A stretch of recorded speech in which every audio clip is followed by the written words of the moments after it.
Hi, how's it going? You pull up chat.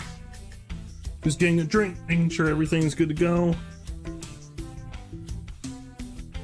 Pull this last bit, and then we should be good to go. I guess I gotta open the game up too.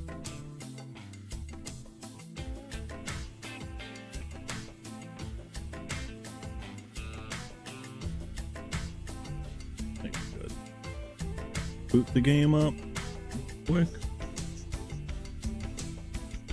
I am like surprised at how like I need to play this game, I feel right now. Hello, we're using this again. It feels fitting. We did it for the first time playing this. Might as well use it for this and see if we finish the game.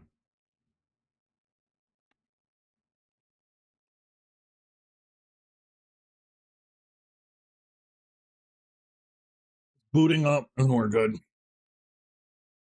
This game's been crazy lately. Oh shit. No, it's picking me up, so it should be picking me up somewhere, right? Yeah, okay, good. Good. Oh, that's right, I need my controller.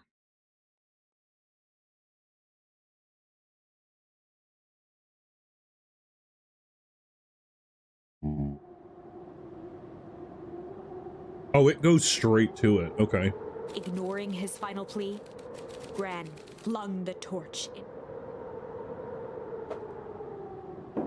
She smiled and exhaled in relief. The torch echoed as How are you doing, ricocheted down the HB hole, fan? punctuated with a thud. So we saw this last time. I'm gonna go through it real quick just because I don't know exactly where the game's saved. I don't want to leave and then have to come back to this. Gran only her attempt to unflinching love. There was no her warm embrace. I want to finish this That today is though. what I'm like went too so committed to this in a game. town. Well, on the bright now, we just. Yeah, see, so we need another.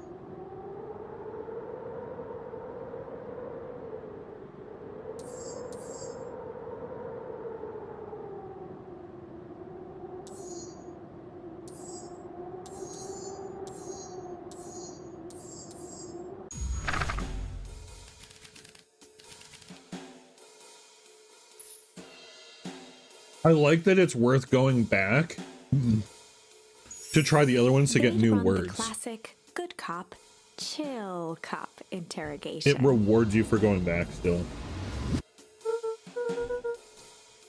I'll handle this, just gotta play it cool. Luca walked calmly to the light switch, flicking it off and on a few times. Mr. Tolliver shook his head, gathering his wits. Golly, I sure got my bell He rung. looked over to find Luca, who returned a calming grin. Sorry, Mr. Tolliver. This was all a big mistake. Luca, what's going on here? Why do you have me strapped down? No one's fault, really. Rollo just got a little startled. Rollo's here. Rollo and Beck emerged from hiding to give a timid wave. Well, alright. Mistakes happen. You kids give old Harm a good scare. Let's just get me out of these ropes and call it even. Luca glanced over to Rollo and Beck, who replied with skeptical looks. Mr. Tolliver, why are you in my Gran's basement? I'm here to help, of course. Help with what? What's my Gran up to? If you'll just cut me loose, I can show you. How do we know I can trust you? Mr. Tolliver exhaled with disappointment. Luca, have I ever done wrong by you? No. And since your Gran moved to town, haven't I been nothing but welcoming? Yeah? So why would I turn my back on your family now? It's just, all this stuff seems pretty weird. A board with names of people from town, an archive of my dad's old disturbing patient notes. Luca gestured to the corner. Barrels of explosives. I can explain everything. You just need to untie me. You kids deserve an explanation. Again I don't trust him. This time they shrugged. Luca began to slowly loosen the bindings. Mr. Tolliver gently rubbed his wrists. That's a good lad. Oh man, this all makes sense in time. He edged imperceptibly toward the stairs as he spoke. You see, this town has secrets, Luca. A very dark past indeed. Before the kids had even noticed his movement, Mr. Tolliver was at the light switch. A past that must be brought He to. punctuated his final words by flicking the switch and rushing up the stairs. Light. Son of a. Beck darted to the wall and turned back on the lights. It was too late. Rollo confirmed what they all heard. He just locked us down here. Mr. Tolliver's muffled voice came from behind the door. I wasn't lying, you know. This is for your own good. You kids just keep tight down there. Let the adults handle They this. looked bewildered at each other. Play it cool, huh? Not now, Beck. They heard the staccato thump of quick steps exiting the house. The kids looked down in resignation. This isn't how it goes in Hank Atomic. For some reason, they'd always assumed it was up to them to save their town. Luca opened his mouth, hoping to conjure some magical words to make this right. Only a hollow croak escaped. The end. Well, we certainly aren't going to find a grand resolution to our tale locked in a basement. Back to the drawing board. Wow, it literally gave you nothing.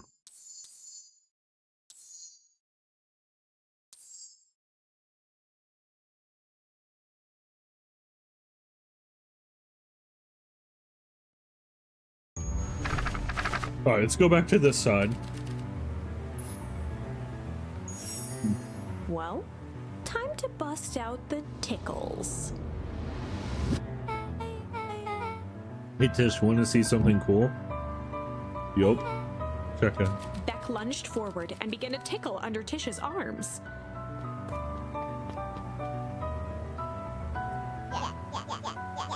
What the? Tish, is she tickling you? Yup.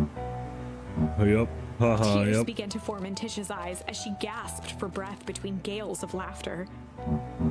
Yup, yup, yup. Beck redoubled her efforts until Tish finally had had enough.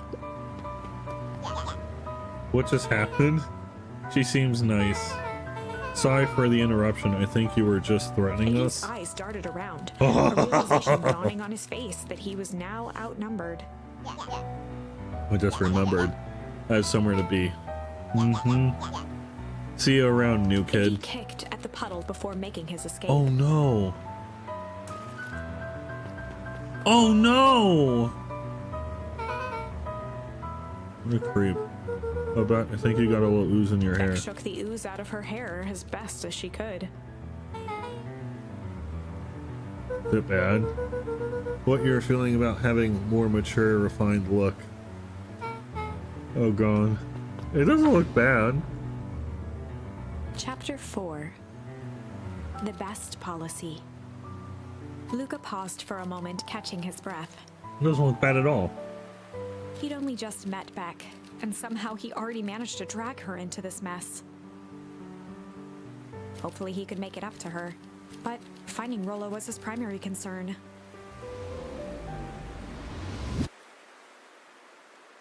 Okay. Luca, what the hell are you doing out here? And why did a kid with gray hair just run past us in a Roxy panic? and Fitz looked drained. It was clear they'd spent all day searching. Oh yeah, that's right. Rollo's missing in this one. That's bad. I don't care who she is. What happened? We were just helping look for Rollo. Luca, I need you to start telling me the truth. Roxy's temper could often be dismissed as the impatience of an older sibling. But this was the most intense Luca had ever seen her. Her eyes were wild and unfocused, looking straight through Luca. We're running In out a of time. torrent of rambled words and tears, Luca broke down. Rollo and I weren't just playing in Weepwood yesterday. We were investigating lights at the old Valentine warehouse. But someone was there in a strange suit. And we hid in the dumpster and had a heavy bag dropped on us. I think it was a body. And so we ran, but we got split up. And I ran home. And it's all my fault. And now my best friend may never come back. Wow. Just wow. Roxy, still exhausted and angry, softened briefly as her eyes hunted the ground in thought. With a determined sigh, she looked up at Luca. It's not your fault, Luca. Rolo's gonna be okay, I promise. Roxy drew herself up. I'm gonna fix this. Luca, go home. But I want to help. This is too dangerous for a kid. Aren't you a kid too? I can't just sit around. I have to do something. Roxy tried to think of the safest place to send Luca. You go back to that little treehouse you two like to play in. Wait there in case Rolo shows up. Sounds like a plan? Luca wiped his cheeks and gave a quick nod. You did the right thing telling me the truth. Now scoot. You really believe his story? What other option do we have? Things have been strange around here leading up to the festival. My dad has been acting weird lately. That's the dad that was in the basement, right? Well, weirder than normal. Looking into the puddle, Roxy rubbed her arms to warm up. Why is it so cold here? Place gives me the willies.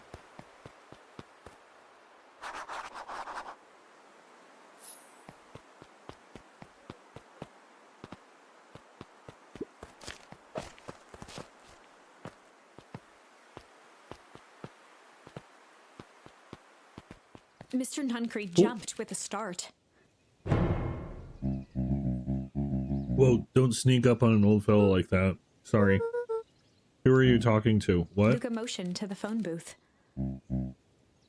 Oh no. I was just checking because I thought I heard it ring. But the dang thing never does, of course. Yeah, I've never seen anyone use it, really. The whole thing's a waste of money, if you ask me. Any word from Rolo yet? Not yet. Long time for a boy to lose his way. Rolo knows those woods too well to get lost. I suppose you're right. Chili Boy's antics have this whole town worried sick. Antics? Well, we all know Rolo likes to play his little pranks. You think this is a prank? What other possible explanation could there be? He's not playing a prank and he didn't get lost. Someone took him, I know it. How would you know that? Unless... Luca, is there something else that you know? Mr. Nuncree gently placed Oh, is this one of another his decision substantial point? hands I on feel like Luca's it is. shoulder. Dang boy, if there is something you know, something that could help your friend, you need to tell folks. Yep. Luca peered up at Mr. Nuncree. Kind eyes warmed a stern face. There was a deeper emotion hiding beneath it all. It was subtle, but Luca could sense something eating away at him.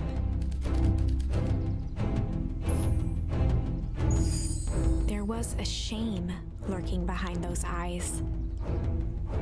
A deep sadness. If Mr. Nuncree was that worried about Rolo, maybe he could help.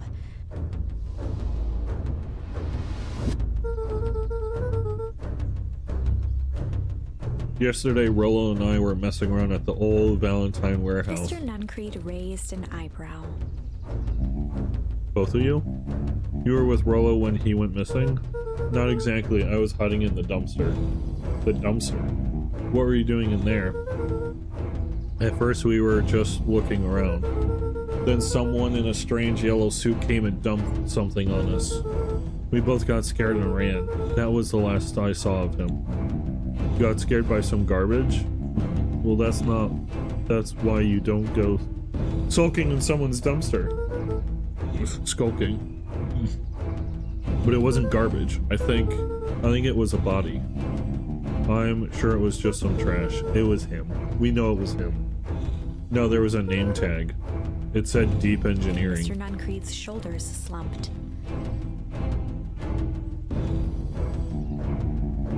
I wish you wouldn't have said A that. deep sigh Oh bellowed from no! his chest. Why did you have to? I tried, Luca.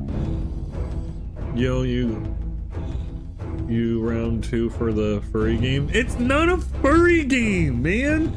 It's not a furry game, it's just a good game and I want to finish it. I don't want to get like lost in the sauce or whatever and come back and not remember anything. It's too good. I tried, Luca. God knows I tried to keep you safe. Luca attempted to take a step back, but Nuncreed's hand clamped down on his shoulder. But you Van Horns just can't help yourselves, can you? We're learning that this dude ain't so innocent. We are all so close to being done with this. A firm shove, Nuncreed manhandled It is a good Luca game. Thank you for admitting that. If you fucking say for a furry game, I'm gonna fucking rip my hair out. What are you doing? It's out of my hands now. The door latched shut with a mechanical hiss. Shit.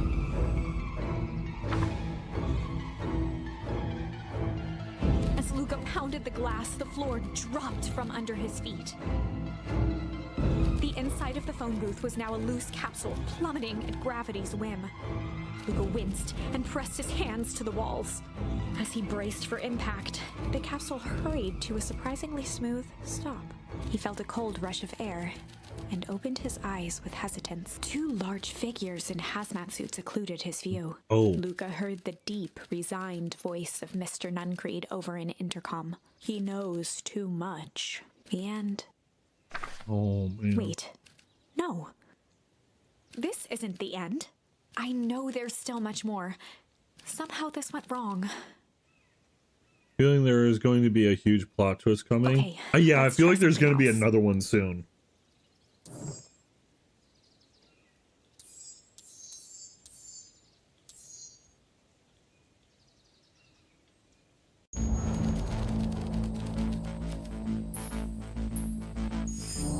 Luca drew himself up and decided to take the only option they had left.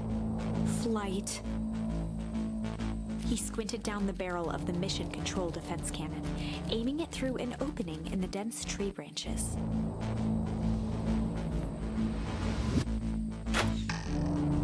He looked up with surprise as it struck true and taut. Well, I can't believe that worked. Hey, Mr. Kerr. We'd love to hear your thoughts, but I'm afraid we have places to be. Come on, Iggy.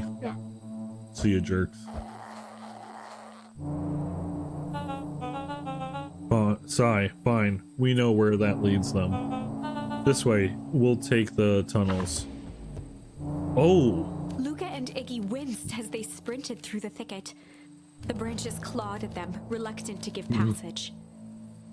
After what felt like a marathon, Luca stopped in his tracks as they reached the clearing. What the? That was all he was able to say before Iggy slammed into his back. The boys tumbled down a steep decline and crashed with a wheezing thud on a surface as hard as ice. In fact, it was ice. Wait, what? Chapter 5. We know ice is part of the story, but... Signs. They stood silently, catching their breath. The sky was like sapphire. With each breath, a plume of steam escaped from Luca's lungs. Let's keep moving. Luca pulled Iggy to his feet as they gazed across a snowy terrain. How? That was actually pretty badass. Uh-huh. I think we lost them. Are we up in the mountains? I don't think so. If anything, we went downhill. And what's up with the Winter Wonderland? Yeah. Knows that there's no going back the way we came. Let's see if we can get our bearings. Follow me. What the? Are you there? Luca had almost forgotten the Ooh. walkie-talkie he was carrying. That bozo Kerr. Nothing bad has happened to you in those Luca woods. looked at Iggy Where with are we? hesitation. No need to be With a rude. resigned sigh, Luca This, responded. like, first impression when we saw this, it felt like an upside down type situation. Seems like the only dangerous thing in the woods is you. He speaks, the young man of the hour. Now, how in tarnation did you end up with one of our radios? Just lucky, I guess. Boy, howdy, you Van Horns are full of surprises, aren't you? You knew my parents? So he's working with the dog dude, the drugstore dude. I never had the honor of meeting your father, but your mom sure was a handful. Luca winced, shoving the walkie-talkie back into his pocket. We gotta keep moving.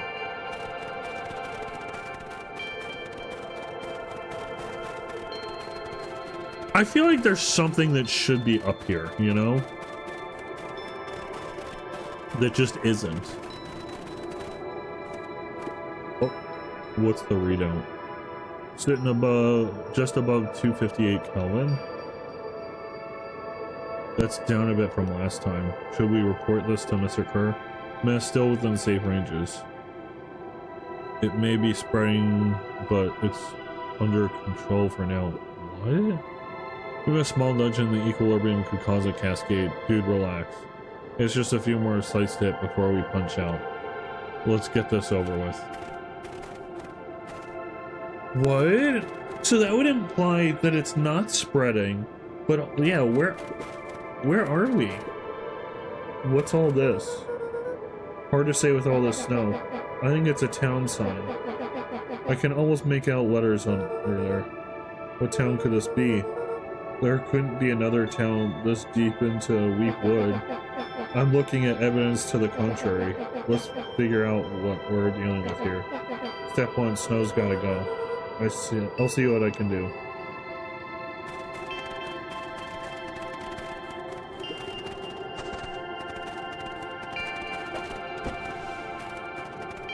Yeah, welcome to Beacon Pines. Stared in disbelief at the sign that now clearly read, "Welcome to Beacon Pines." But they said, remember, in one of the other ones, that the fertilizer company paid for everyone to stay out away from town for a bit. This doesn't make any sense. We're in Beacon Pines? How's that possible?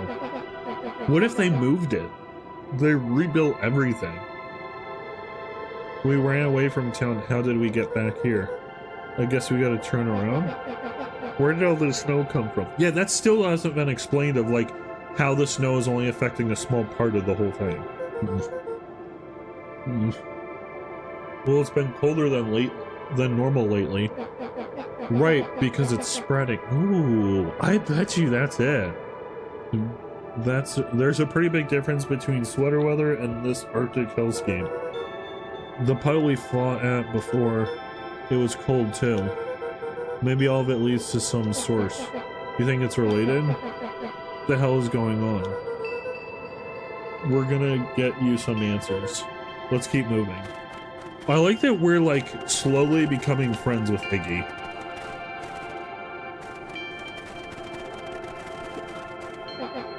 Looking All down frozen. at the frozen stream, Luca could faintly see a school of minnows encased in the eye. Whatever happened here, it happened fast. The fish didn't even have time to run. Or, you know, swim run.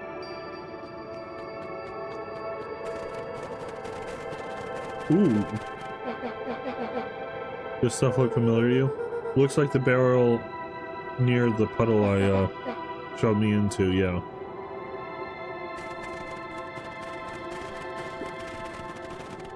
The fencing glistened, each chain link encapsulated with a translucent layer of ice.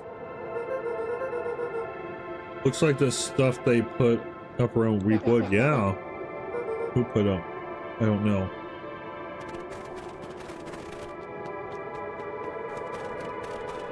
So this feels almost like a cabin in the woods, like do-over type scenario. The crunching of footsteps trailing Luca went hush. He looked back to see Iggy's face twisted with confusion. Everyone's gone. What? There's nothing here but more snow. There must be an explanation for all of this. We have to keep looking. You can look all you want. I quit. Iggy, we have to keep going. You don't get it, do you? This isn't one of your pathetic Hank Atomic stories. We aren't going to save the day. We aren't even going to save ourselves. My face is mangled. The town is destroyed, and everyone we've ever known is gone. We don't know that. You can't just quit. Do whatever you want. I'm done. Iggy, it's gonna be okay. Luca peered upward at the darkening sky. He let out a long, foggy breath. Faintly, Iggy began to cry. Seeing Iggy in such a pathetic state gave Luca a sense of compassion, and more than a little guilt. It is getting pretty late. I think probably not a great idea to stumble around in the dark anyway. Luca allowed himself to collapse next to Iggy. Let's just rest for a bit. The boys huddled together. Don't rest for warmth and outside. comfort. If not for exhaustion, their minds would be racing, trying to make sense of the events of the day. As it was, all they had energy for was to sit in silence, numb.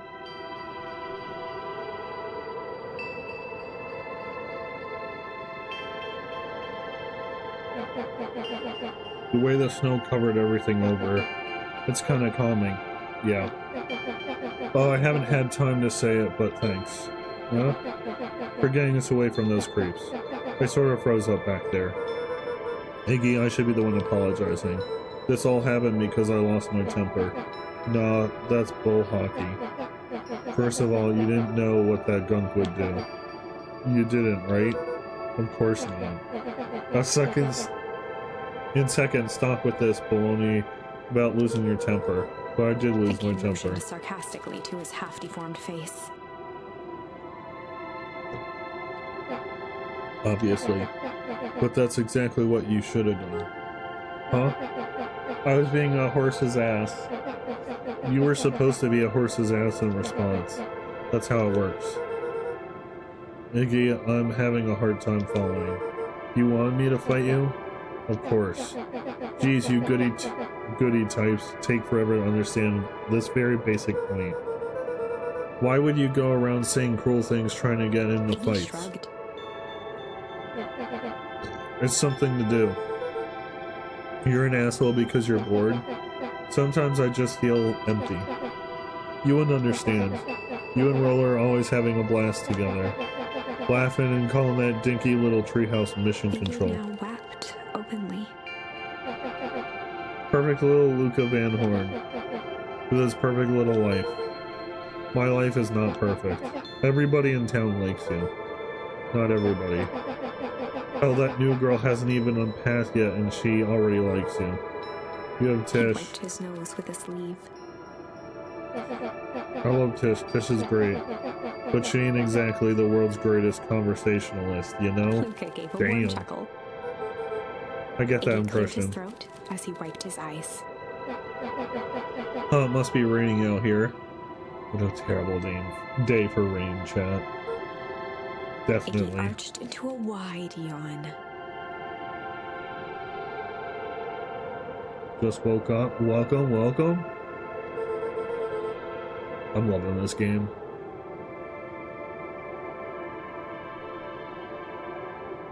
Only 5 p.m. Almost 6. How are you doing? Welcome, welcome.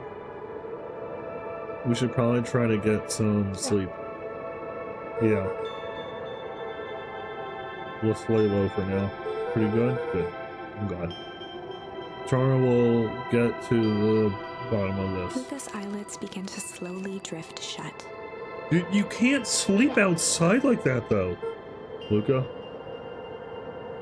Please no. Did want to see the inside of your janky little treehouse. What do you think? Not bad. I'll give you the full tour when we get back. You know what?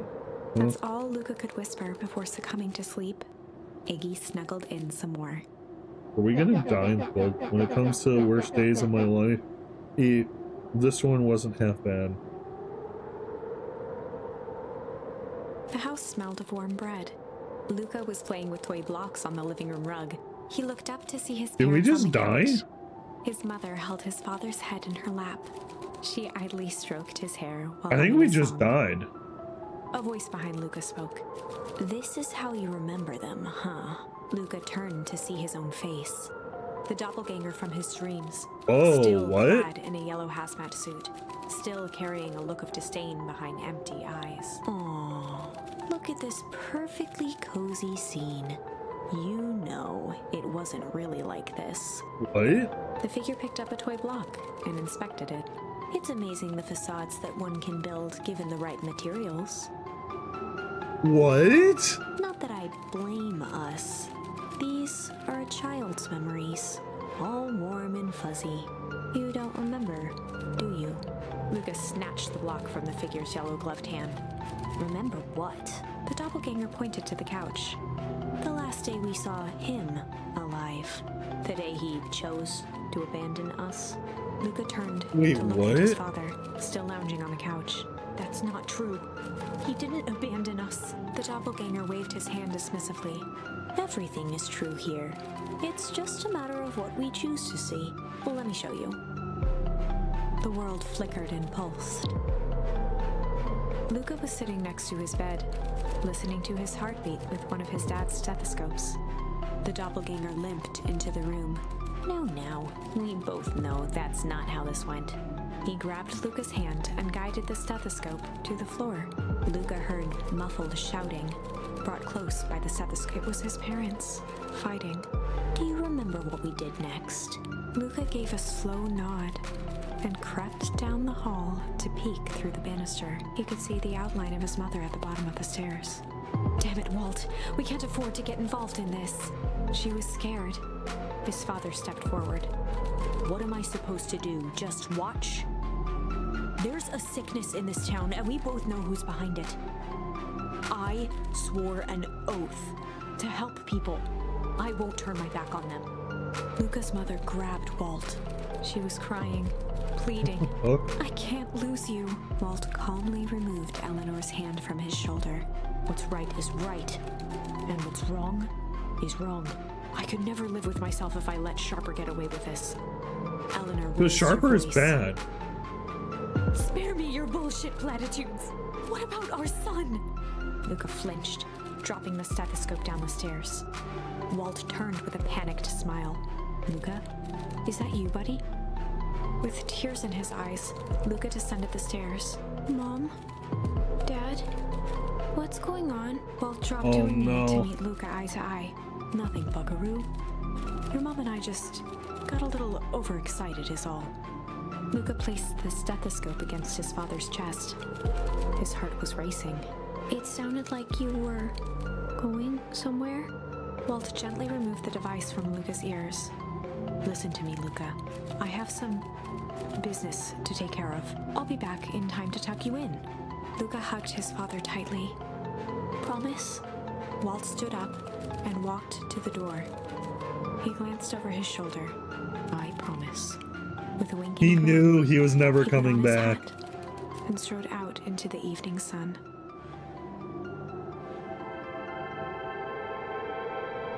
A figure approached soundlessly from the foggy snowfall. It Okay, so we stood don't above die. them, lingering in contemplation, slowly raising one hand above Iggy. It snapped out 2 brisk raps on his head. From a deep slumber, Iggy sprang up defensively. Get your hands off Whether me. it was the Who calming is this? presence or the recognition that he was not in danger, Iggy felt his clenched fists lower. Just what do you think you're doing? Luca looked up, gradually remembering his whereabouts. The figure exhaled a cloud of warm vapor. You two certainly have caused a lot of commotion. What's that supposed to mean? Take it easy, Iggy. We were asleep minding our own business. You're the one running around knocking one on people's heads. Jeez. Sorry if I hurt you, Iggy. You didn't hurt nobody. Anybody. Huh? Oh, I see. You think you're better than me, When you. it came to complete strangers, Iggy had trouble cobbling together an insult. You big-hatted, scruffy-necked furball. Okay, let's lower the temperature a bit here. That's it's an interesting choice of words. I mean, let's all just calm down. Who are you? A friend. An observer. A hitchhiker on the infinite expanse of possibility. Great, how about a name? If you must call me something, you can call me now. Iggy huffed with gratification. How about you make like a gnat and buzz off? Very Nat well. began to turn away indifferently. Wait, do you live here? You might say that. Oh my goodness. So you know where we are? You might also say that. Look, pal, we just want to find a safe way out of here. You gotta help us or not? Before knowing where to leave, one must know where they are. Alright, that does it. Luca, I don't know about you, but I'm getting out of here one way or another. Iggy turned sharply and began to stomp off. Enough with the riddles. Iggy, wait up. Realizing he'd worn their patience then, Nat relented. Very well. I suppose this isn't the time for metaphors. I'll show you how to get back home. Luca and Iggy turned around with hope in their eyes. I'm here. Nat took a deep breath in. Close your eyes. Nat exhaled slowly, then snapped his fingers. Okay, open them. For a brief moment, Luca and Iggy let themselves believe that some great magic was about to unfold. Until they opened their eyes and found themselves in the exact same place, cold and disheartened. This is your home. This is Beacon Pines. Look, Nat, we don't know how we got here. Maybe we stumbled through some time travel gate in Weepwood, or we teleported to some alternate universe. Or this is all just some cruel experiment by Kerr and his goons. But this is not our home. You're inching closer to the truth. Alas, the reality is much less fanciful. Whatever.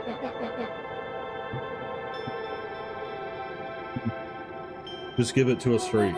So be it. As I said, this is Beacon Pines.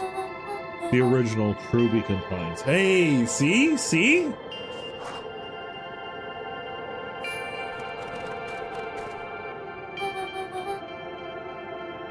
You both grew up here, but the town you've called your home for the past several years is a replica. Damn! A remarkable achievement of engineering, to be fair, but a replica nonetheless. That's impossible. It's too much work. You need a whole town to replicate a whole town. Indeed, to pull off such a feat would require immense labor power. That which could be moved would be moved. That which could not would require a precise duplicate. We would have noticed. Someone would have noticed. You'd think so unless the auditing was impeccable. A mind-numbing attention to detail. As for innumerable trivialities which complete the tapestry, well, you can leave that to miraculous thing we call a brain. It has a real aversion to discontinuity, a revulsion even. The brain has a wonderful way of smoothing out the rough edges, keeping us sane. Luca and Iggy looked uncomfortable. So you're saying that someone made an entire new town and moved us all and no one noticed? Precisely. Hey, we guessed it! But why? When they moved out for like a week or so. Why is the one question that can never be answered with clarity. The best one can do is to uncover. Nat narrowed his eyes. How long have they been there? For like 2 years, right? Uttered. The source. Why do you say the source like that? Why indeed? Luca began to laugh uncomfortably. It's all ridiculous. There's no way they He could. looked down at his feet. His eyes started back and forth in contemplation. With a sudden pain, a thought struck him. If this really is home. He sprinted off into the pale distance. As Iggy turned to follow, Nat called out. Iggy, it's not too late to turn back. Simply head west through Weepwood.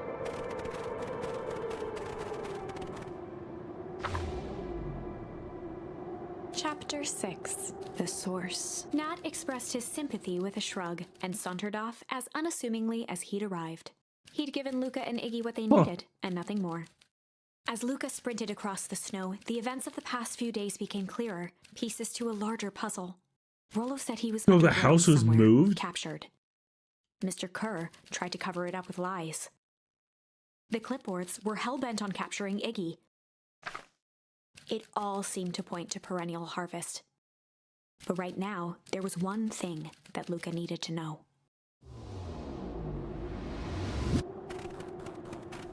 Luca stopped dead in his tracks.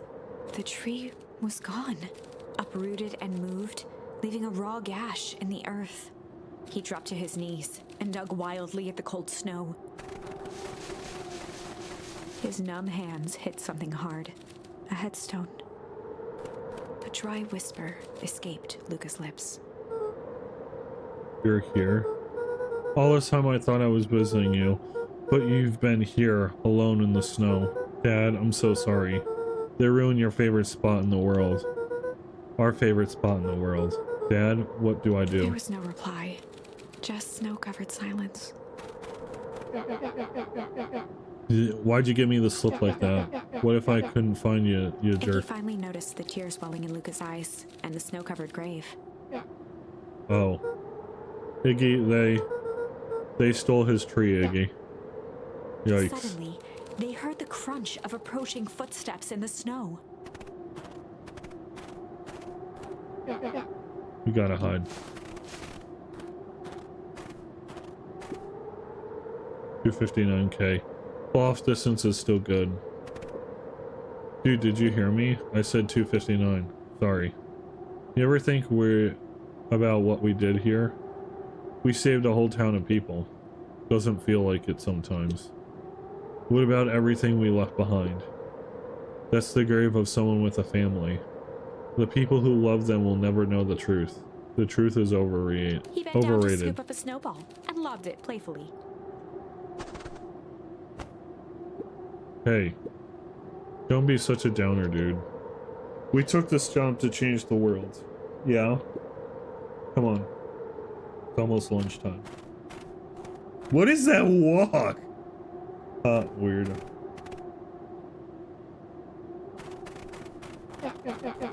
Here I thought I was a jerk. These dinguses are out here literally dancing on graves. Luca stuttered through heaving sobs. I thought I was visiting him. I thought he was with me. Not gonna lie, that's a bad break. Here's some advice. Luca a solid smack on the back of his head. Hey, who's any of this helping? What? Sitting here in the snow crying like some pushover. Who you helping? Iggy, look what they did. They lied to everyone. Blah blah blah. Luca Van Horn, you're a lot of things, but you ain't no pushover. What did I tell you before? Some jerk comes at you acting like a horse's ass. I should stand up for myself. Hell yeah. Kerr and his merry little band of clipboards pulled off this switcheroo for a reason, right? Nat mentioned something about a source. Luca wiped his eyes with a sleeve. Whatever's at the source must be awfully valuable to perennial harvest. Sure would be a shame if something unfortunate were to happen to their precious source, wouldn't it? Oh no.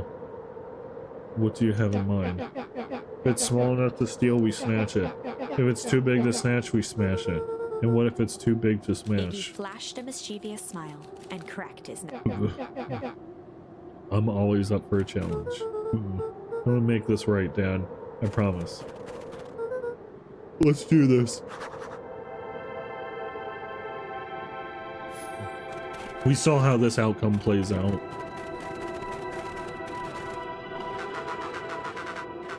It can get awful cold out there in those woods, Luca. Probably best you two stay put and conserve your energy. Help's on the way. Where's Rollo? Where's my mom? Did you kill her? Oh heavens no, do I seem like a killer to you? Luca shared a skeptical look. Well, do I? Oh shucks, now that hurts my feelings. Screw that guy.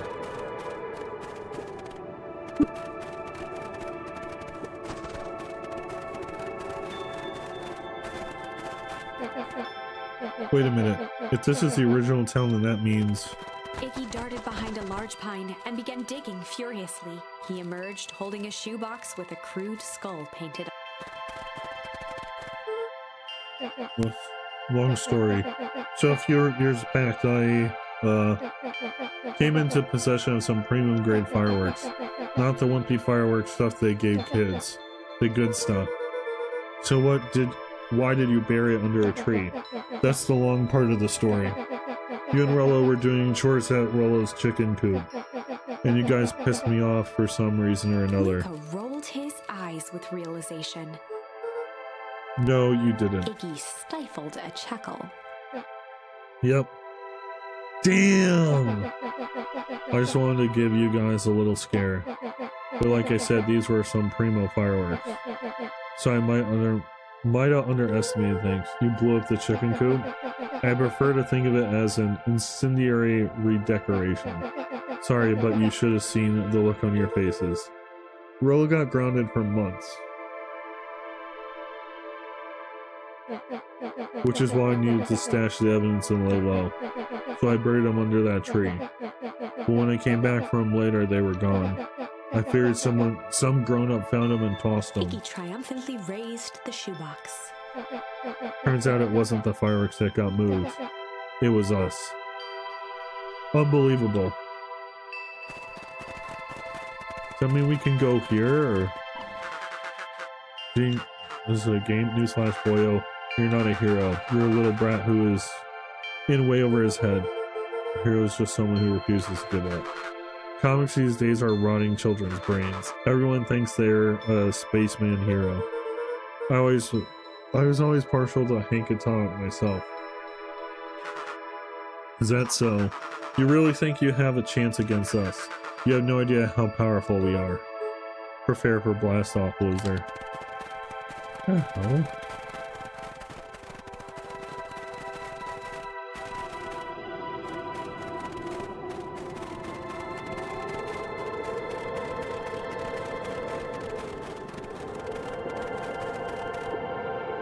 Okay, just like this whole stinking place. Ooh!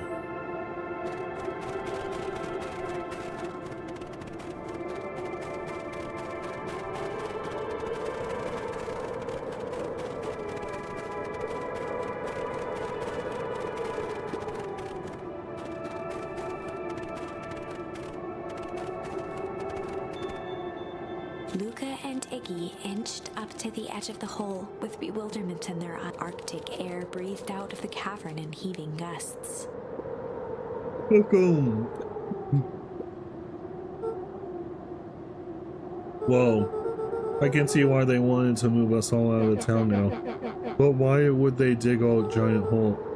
I think this is it. This is the source? It's a dang hole?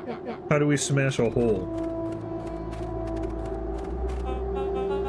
Oh, it's much more than that, my annoying little friend. Her. Where's Rollo? I wasn't lying before, he's safe. Well, safer than you two at least. Rats, it's cold. You just had to drag me all the way out here, didn't you? Mr. Kerr gazed down the abyss in contemplation. That explains why we can't go down the leaving town path. There really is something, isn't there? What did you do to our town? What is all of this? Well, that's a doozy of a question. This is the source, where they collect the unrefined, Kirk scratched the back of his head.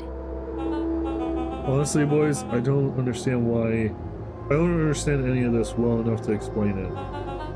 Matter of fact is, I'm not paid to know. What do you mean you don't know? Ain't you in charge? Oh heavens no, my role is merely to flash a winning smile and manage various complications. Complications like us? You are a smart boy. His face contorted into a saccharine grin. It really is nothing personal. Some people are destined to strive for greatness, and others are simply obstacles along the way. Seems like you were destined to be a creepy lackey. The point is that we all play our part in life. Mine just happened to be a lead in the role of a lifetime, and you happen to be extras ready for your curtain call. We aren't giving up without a fight. Your smile is not so I'm not gonna be so winning after we're done with you. Now, boys, there's no need for melodrama. It makes even a professional such as myself embarrassed for you. Let's change the mood a Kerr bit. snapped his fingers.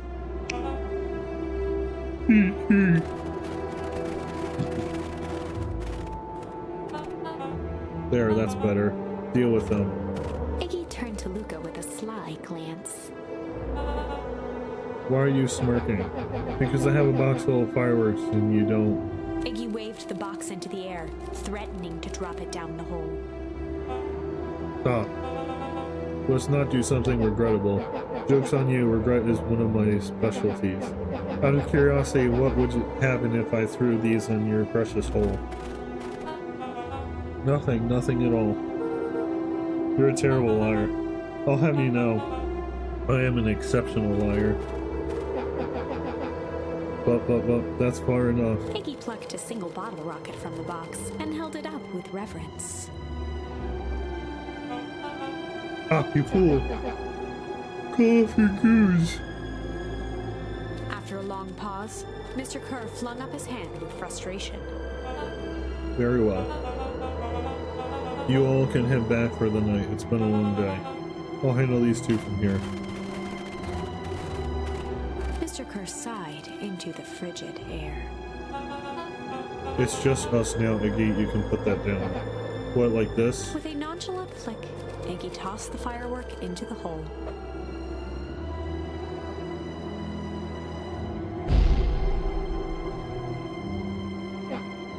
Oh. Whoa. With a growl, Kerr leapt at Iggy, crashing through Luca. Oh, He shit! tried to twist away, but in the struggle they both tumbled over the side. Luca dove forward, bracing Iggy's hand just before it slipped. His grip was made precarious by the cold, wet snow. He could see Kerr further down, clinging to Iggy's coat. You reckless child, what have you done? Luca, listen to me. Hold on tight and use the walkie-talkie to call them back. What channel do I use? Plot twist, right? Doesn't make a damn difference, they're always listening. If you do that, the clipboards will just haul us up and snag us both. The only way to get you out of this is if Kerr is out of the picture.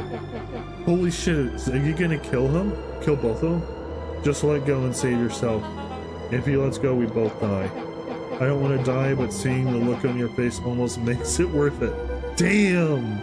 Mr. Kerr, you've had a long life. Why don't you actually do something selfless and just let go? Gasped with insult. Long life? I'll have you know I can still play 25.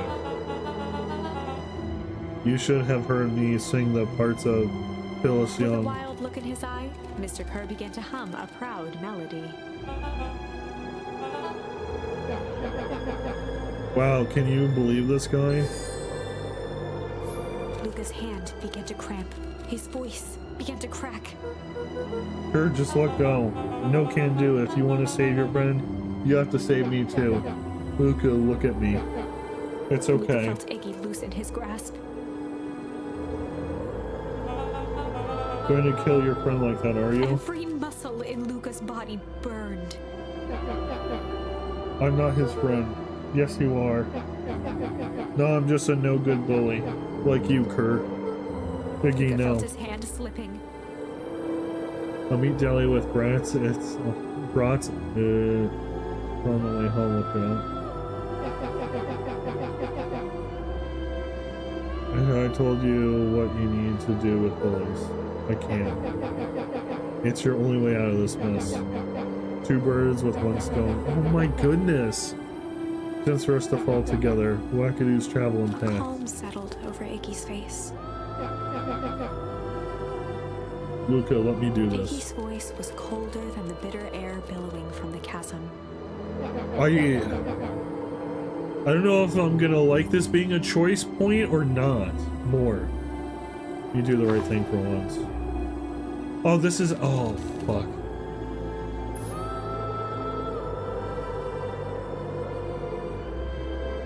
Oh, God. What do we do?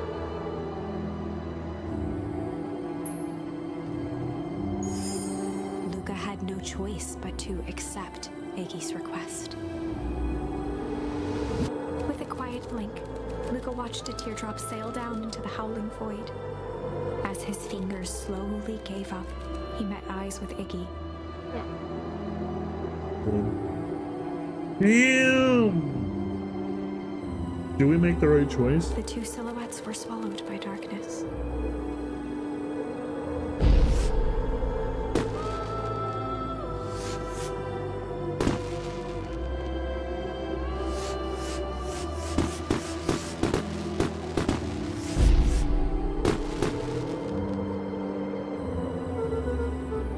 Hell of a goodbye, Iggy. Okay, that's not where it ends. Luca, you should really step back. What? Quickly.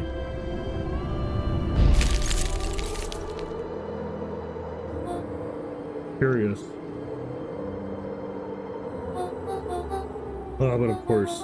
Those fireworks at Iggy's must have been just the right amount of energy. Should get out of here before perennial heart comes. No one's going to tell me what's going to happen. Your friend's sacrifice just saved this town. For a little while, anyway. How? Tempest liquid is a particular substance. It can change the relationship between matter and time itself. But doing so requires unfathomable energy. In a closed system, that energy can only come from its surroundings. A useful side product of this property being by adding precisely the correct amount of energy to it, one can create a cryogenic cascade. So the gunk makes things cold and fireworks made the whole freeze over? That's one way of putting it, yes. As dumb luck would have it, the fireworks weren't strong enough to generate a runaway reaction.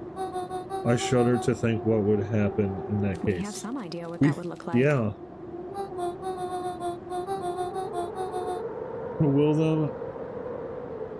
It will take them a good while to safely break through and access the source again.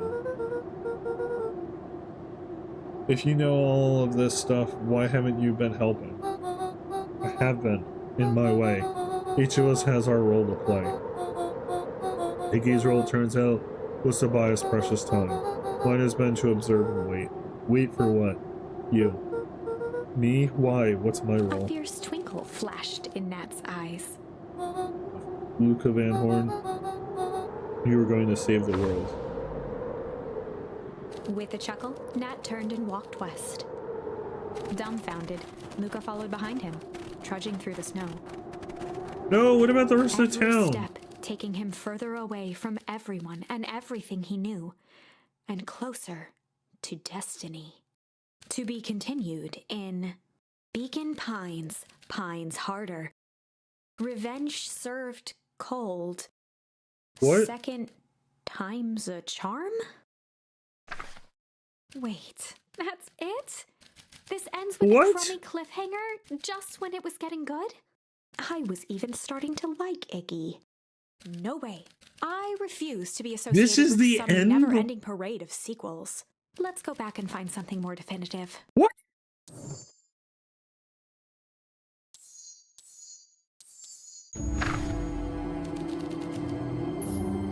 Refuses the correct answer? No choice but to refuse Iggy's request. He tightened his grip and reached for the walkie-talkie in his pocket. A wild delight crept onto Mr. Kerr's face. That's a good lad. Now, radio for help. Iggy begged Luca with his eyes one last time, but Luca pressed the button. We need help. Mr. Kerr is in danger. It wasn't long before they were once again surrounded by clipboards. Mr. Kerr sighed with relieved frustration. There you are. You really are a worthless lot, aren't you? Mirror, now. A clipboard dutifully produced an ornate ivory hand mirror, and Mr. Kerr began preening his tousled hair. Ah, that's better. What? Mr. Van Horn, I applaud your sharp thinking under duress. I'll put in a good word for you with the founder. Take them away. A swarm of hands overpowered Luca. The last thing he saw before a cloth bag was pulled over his head was the defeated look on Iggy's face. The end. What? I think this was one of those times where doing the right thing was the wrong thing.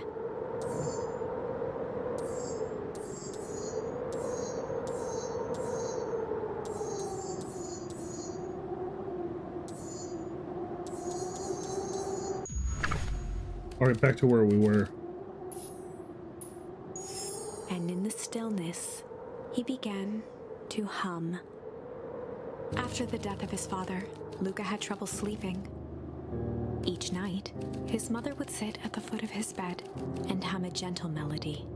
It was the only thing that could calm his mind. Oh, is this the big twist? The big reveal? That, however briefly, could make it all seem okay. That melody pervaded every memory. So we got confirmation Mr. Kerr is bad. Shivering in the raw snow, he began to hum it out loud.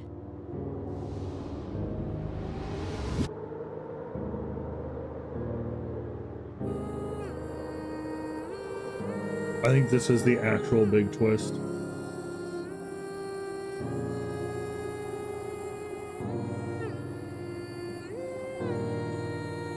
Hey, Blue Roses, how's it going? We're finishing this today, no matter how long it takes. Gran lowered the torch. Although I have a feeling it's not going to take more than like another hour. As recognition slowly set in, her heart sank. Those countless nights of consolation, the incomparable loss they shared together. She let the torch fall to the snow and sizzle out. A few steps toward Luca was all she could bear before dropping to the snow herself. Was I right? Through a flood of tears, she began to hum along, note for note. How are you? I'm good. Thanks for asking. Dude, was I right?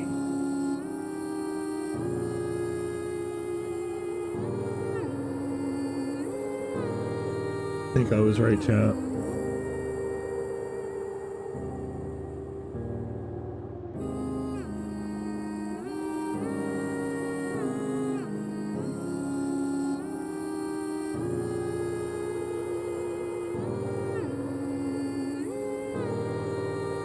With what? I'm betting that Gran is actually his mom and got the goose spilled on her, so she looks older than she actually is. Because we saw in the library that his grandmother passed away 8 years ago from the current moment. So that's not, we know that's not his grandmother.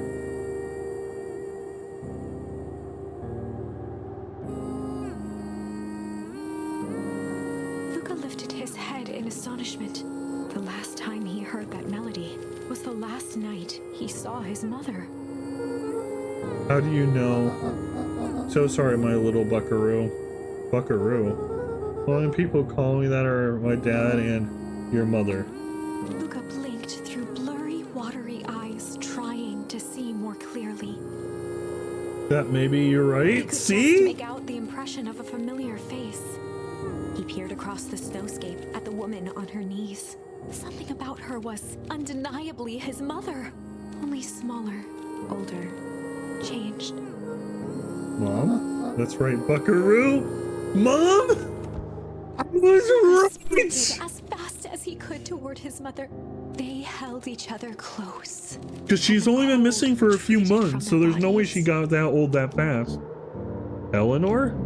I thought you were gone. You should have known I would never abandon my son. Eleanor looked down at Luca, tightening her embrace in an appeal for forgiveness. How? You're a smart man, Joseph. Thought you'd have pieced it together by now. You were exposed? I'm stunned! Mom, I don't understand any of this. What happened to you? Where did you go? Where did you... I never left you. I was always right here, Luca. Why did you lie to me? It tore me up, Luca, but I did it to keep you safe. I thought that getting answers would help us both move on. But the more I discovered, the more I realized the danger we were in. Until perennial harvest was stopped, it was better if everyone thought I was gone. You could have trusted me. These are bad people, Luca. They won't stop until they get what they want. And they don't care who gets hurt in the process. Then what do? We have to stop them. Joseph slumped into the cold, wet snow. They can't be stopped. This is too big. I tried beating them at their own game. I'm done fighting fire with fire. For the first time in a long time, her voice felt like her own again. No more lies. I see now there's a better way to stop perennial harvest. The cold hard Luca truth. gazed down at Nuncreed with pity. He looked small. Joseph stared into the snow, as if searching it for answers. Come on everyone, we've got a party to crash. Oh my goodness, man.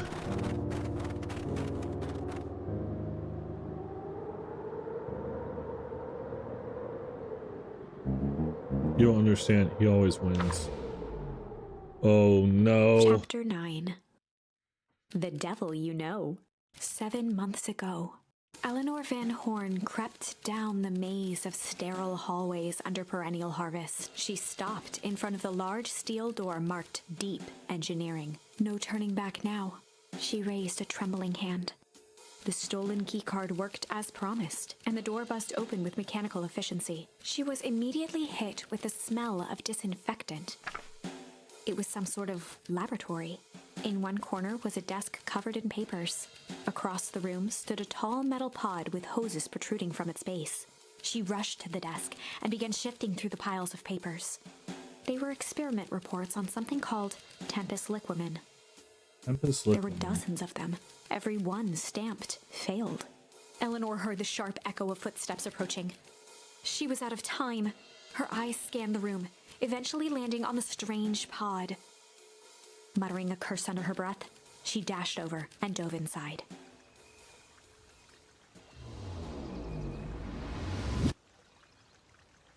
Where are they gonna come from? It is what change is all about.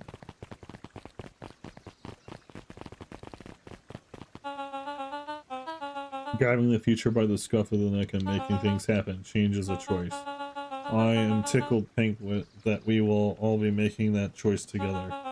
How great is that? This man is a liar. Excuse me? I will not. This town has a dangerous secret and perennial harvest only exists to keep it hidden. Nonsense. They picked up the whole town, damn town, and moved it right under our noses. You aren't making any sense, dear. Mr. Kerr addressed the crowd with a sarcastic tone. Imagine such a thing. It's absurd, and it's just plain impossible. It is. They promised they could fix the foul harvest. They told us they would clean this place up. We just had to leave town for a few days. See? But while they had us evacuated, Miss Hartford, I'm afraid I'm going to have to ask you to. You're afraid of a lot of things, aren't you? You sniveling little worm. Oh, this is growing tiresome. A little help, please. Don't you all see this? See, this festival is a sham. An excuse to have the whole town gather in one place. They're planning something awful. I don't know what, but these people are wicked. Don't listen to her. She has absolutely no proof. I am the proof. I'm Eleanor Van Horn. Whispers filtered through the crowd. Well, aren't you just sneaky as the dickens? We all knew Valentine's fertilizer was good, too good to be true, and now the whole town is paying the price. Ladies and gentlemen, I'm so sorry about this disruption. My associates will take this obviously disturbed woman somewhere comfortable, so that she can get the help she needs. You're not the one who's disturbed. You two-timing clown. Hell yeah, he's coming in for the rescue. You all know there's something wrong with this town. That explains why she doesn't like him either. It was just easier to look the other way. The truth is.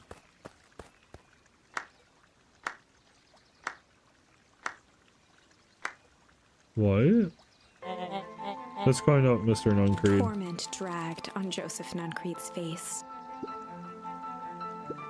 Yes, sir. Take them away. No, I want them to see this. Ah, the ever-tempestuous Eleanor Van Horn. You... That's sharper, isn't it? That's not a kid. Quite the thorn in my side. Like a weed that's burrowed in where it doesn't belong. I must confess, you look dreadful. He paused for a moment, plucking a piece of fuzz from his sweater and discarding it to the ground. Consider yourself in rare company. You've managed to pull one over on me. It won't happen again. I knew you had some sort of plan to disrupt our little party.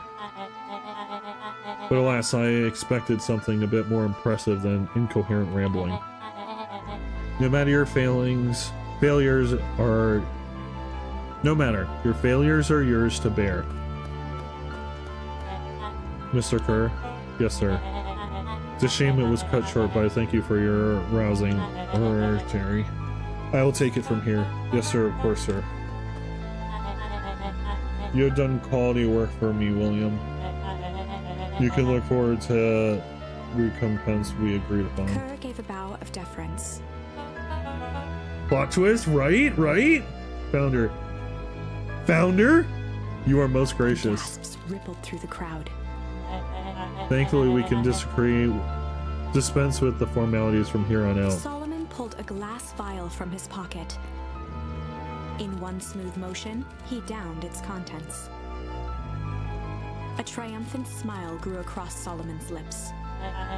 You can call me Sharper Valentine. Holy shit, man! Began to contort and expand as he disappeared into a belching green mist.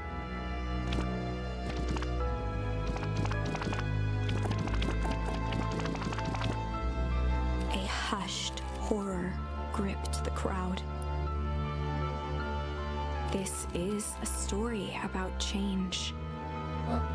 What? No. So you didn't see that coming. Holy shit, Sharper good. examined his new hands. Well, this is quite the improvement. Everything looks so much smaller now. Eleanor was right about one thing. This festival was a ruse. I wanted you all to witness my glorious return with your own eyes. Why does everyone look so downtrodden? This is a celebration, people. Maybe it would help if we set the mood. Mr. Kirby adjourn and reveal the sign.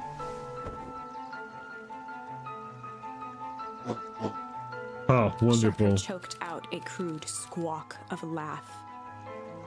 Frustrated grumbles sprinkled through the crowd. Sharper, you malicious bastard. I'm glad you're back so I can tell you to your face. You destroyed this town. We ain't gonna let you get away with it again. Sorry, this is not the time for audience participation. So, Mr. Simpson, Mr. Kerr gave a subtle nod to the clipboards. You coward. Does anyone else have something to contribute? Helpless quiet settled over the crowd. I thought so. Did y'all truly believe you could be free of me? A town of complete and utter fools? You people should be celebrating my return. You clearly lost without me. And that leads me nicely to my children. Ready? Oh my goodness. I gave you both the greatest gift a parent could give. The opportunity to prove yourselves in my absence. Squandered. Sam, disappointing would be an understatement. But silence Augustus, an adult is speaking. Holy shit. I didn't know which is worse, a son who is completely hopeless, or a daughter with such potential who inevitably lets me down. Eris, you fail me with admirable consistency. Thankfully, I was counting on it this time. Father, I have been wasting time, my dear. What have you accomplished? I was focused on cementing our legacy. Legacy. Who needs a legacy when you can just live forever? But what about... It's alright, kiddo. I'm afraid you suffer from a complete lack of imagination. There's just no helping it. What the hell? Now then, where's Joseph? You didn't take the opportunity... You didn't take the opportunity to slip off, did you? There he is. Should give him a hand. None of this would have been possible without Joseph. You've said enough. Nonsense, the people deserve to know how helpful and loyal you've been. I only did what I did because he left me no choice. You always had a choice, Joseph. You were simply too weak to take it. No matter. Cheer up. You are about to be rich beyond your wildest dreams. You should follow Mr. Kerr's example. When I found him, he was in sorrier state than any of you. An aging actor desperate to recapture his youth. He played his part and soon he'll be able to play the leading man again. Forever, in fact. if he remains loyal. That goes for all of you. Well, those who haven't already frittered away my goodwill. Beacon Pines is mine again. And I am willing to share its spoils in exchange for absolute loyalty. Are you saying William Kerr was never in charge of Perennial Harvest? Huh. You think that puffed up blatherskate could have accomplished all this? Dawn, I suppose it's time for your big exclusive. Sharper addressed the crowd with indignant pride. He'd planned this moment for so long that now, at the deed's fruition, it almost felt frivolous. You see, I need a figurehead to hold things down while I orchestrated my return. Someone to misdirect the lie and bilk this town for a spell. So I invented William Kerr. Take your bow, you've earned it. Mr. Kerr flourished a preposterously elaborate bow. Patrick's C. Monastery. Thespian extraordinaire. Extraordinaire at your service. Founder, I just want to thank you again for this opportunity. It truly was the role of a lifetime. Wait. So this Bill Kerr was a patsy the whole time? Now that your secret is out in the open, what's to stop this town from rising up against you? Oh, that's the delicious part. Fear. Thanks to our clipboards, I know what each and every person in this town fears most. I'll make those fears manifest for anyone who steps out of line. The choice is simple. I'm not afraid of you. Ah, the young hero. I've kept an eye on you, boy.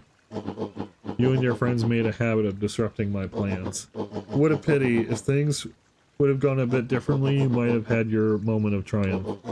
But that's fate for you. You can't do this. Oh, but I can. I have won. Never underestimate what a great man can do, given time. And now time is my plaything. Perhaps the most expensive thing I've ever bought. But well worth it. Huh. Sharper coughed up one final laugh and cracked his knuckles. Enough chit-chat. Let's get to work, shall we? And so, Sharper set about remaking the town in his own image. The fertilizer factory soon reopened for business. Sales rose steadily as more and more farmers across the countryside began to swear by its miraculous properties. Beacon Pines became famous. A secretive town that, for the right price, shared its gifts with all. Gifts that became more and more necessary in a world where winters grew longer and longer. The end. Is that because of the source? This is wrong, but things are becoming clearer now. You can feel it, right? We can't let Sharper win. He might just be the key to this whole thing. Let's see.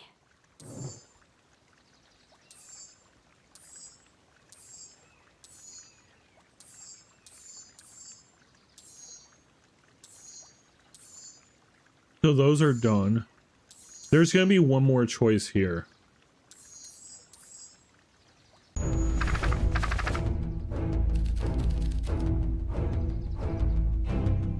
Oh. Oh, so we hadn't admitted it. There was a malice lurking behind those eyes. Like a trap ready to spring.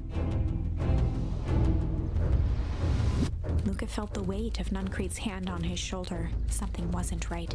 He didn't know why, but something was telling Luca to get out of there. I just want this to all be over. Of course, I'm sure it will all work out soon enough. I should get going. I told Roxy I'd check for Rollo at the treehouse. Luca twisted free of Nuncrete's grasp. Of course. Luca, you know your dad and I were good friends back in the day. You can come to me with anything at all.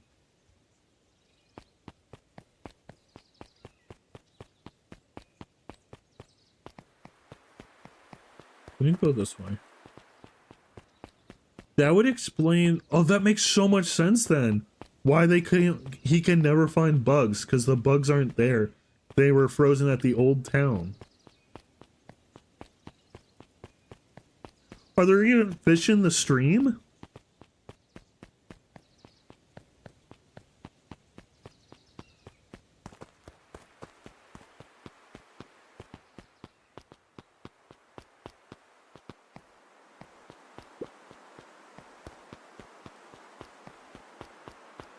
That's where we came from Roxy.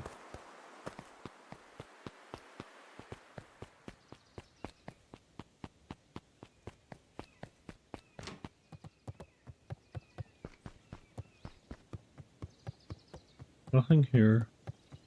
I bet you there's gonna be something hidden in the library. Or the drugstore. Oh, no, no, no. We haven't gone in this building yet.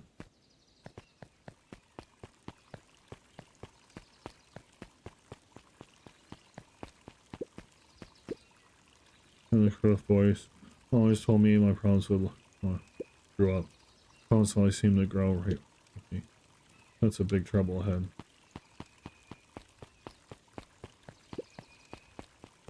Who's this? Darkness are a bit humdrum. You know, if I were to throw a festival, it would be a thing to behold. I agree, this is all more a little sad. It's worse than sad, it's boring. What if we did a little something to spice things up? I'm listening. You know that festival sign waiting to be unveiled? It would be a shame if someone... The two scurried off, eagerly formulating a plan.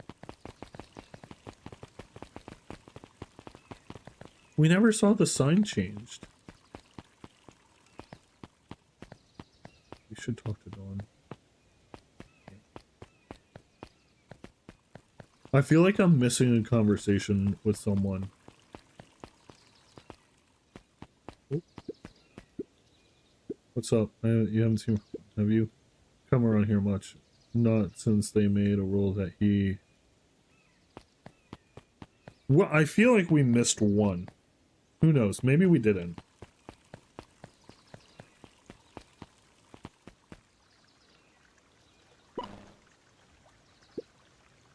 Nearly mowed well. I work here now. Kate, you're rolling ours. Oh, I don't officially start until tomorrow. Said I could only come in early tonight to get a few things done. Hold, please. Clearance authorized. Thank you. Harvest awaits.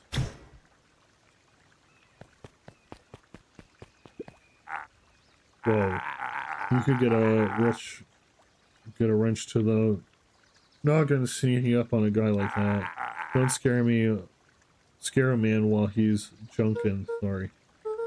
Isn't it kind of late to be junkin'? Might as well ask the same thing of you. Want anything good? But ever since perennial harvest movement, even the junk is trash. You can learn a lot about a person by looking at what they throw away. With this bunch, it's all shredded paper and coffee cups. Well, I'd be better again. I didn't see nothing if you didn't see nothing. See what? Exactly. We can't talk to him.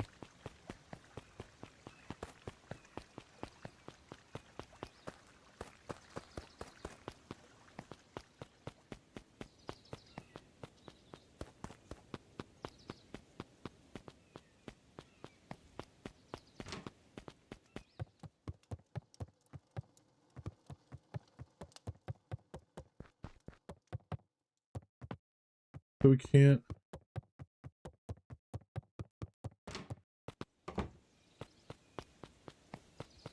They mentioned the bushes too.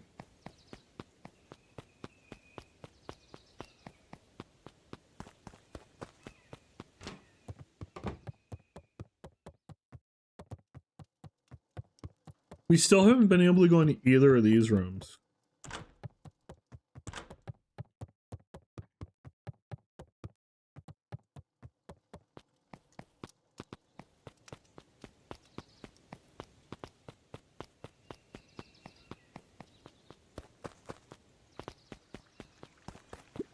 Oh.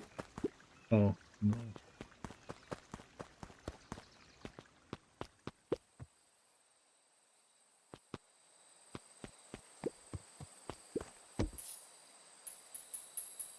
Luca stuck a toy stretchy hand onto the hook. Those things always get dirty anyway.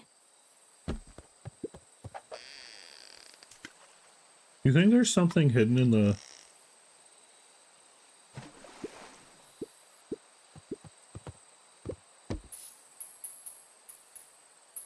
Luca stuck a... Those things always...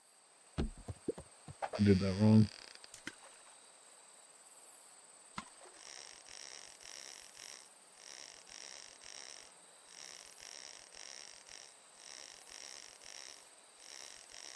I need to get my eyes checked. What happened? The mom, she likes jewelry. That's a sweet thought, Buckaroo, but I'm not sure she'd fully appreciate a pawn bracelet. As Bacon Princess? Oh my goodness! Everyone's been... I read it as Bacon Pines. This game's amazing. I love this game so much. How are you doing, Shadow? Welcome. Luca tied a bent nail onto the line. If all you have is a hammer... I'm guessing this is the final item. It looks like there's like those 4 corners. The bottle, the key, the mirror, and the boot. Like something goes in between all of them. How about you? I'm good.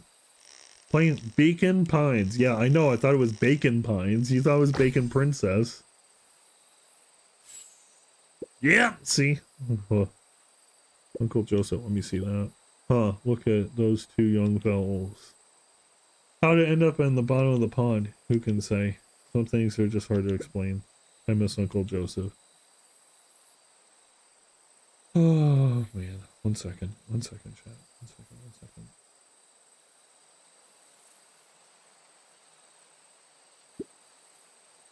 With his new job at Valentine's. Oh. What's a new job got to do with him? It's complicated. Like I said, some things are hard to explain. Catch all the fish. Yeah, well, that's quite a haul. Feels like a good time to pack up. Oh, just a little bit longer. If things lasted forever, they might not feel as special, huh? I guess. I'll make you a deal, Buckaroo. If you ever feel like you need to talk about anything at all, just say, let's go fishing, and I'll know what you mean. The sky's now low, bud. Yeah. Like a secret password? Yep, top secret. Neat. Okay. Okay, well we've completed the fishing. Hey Justin, have you seen yes.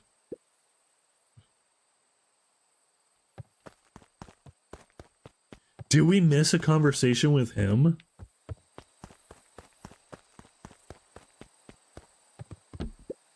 Rollo?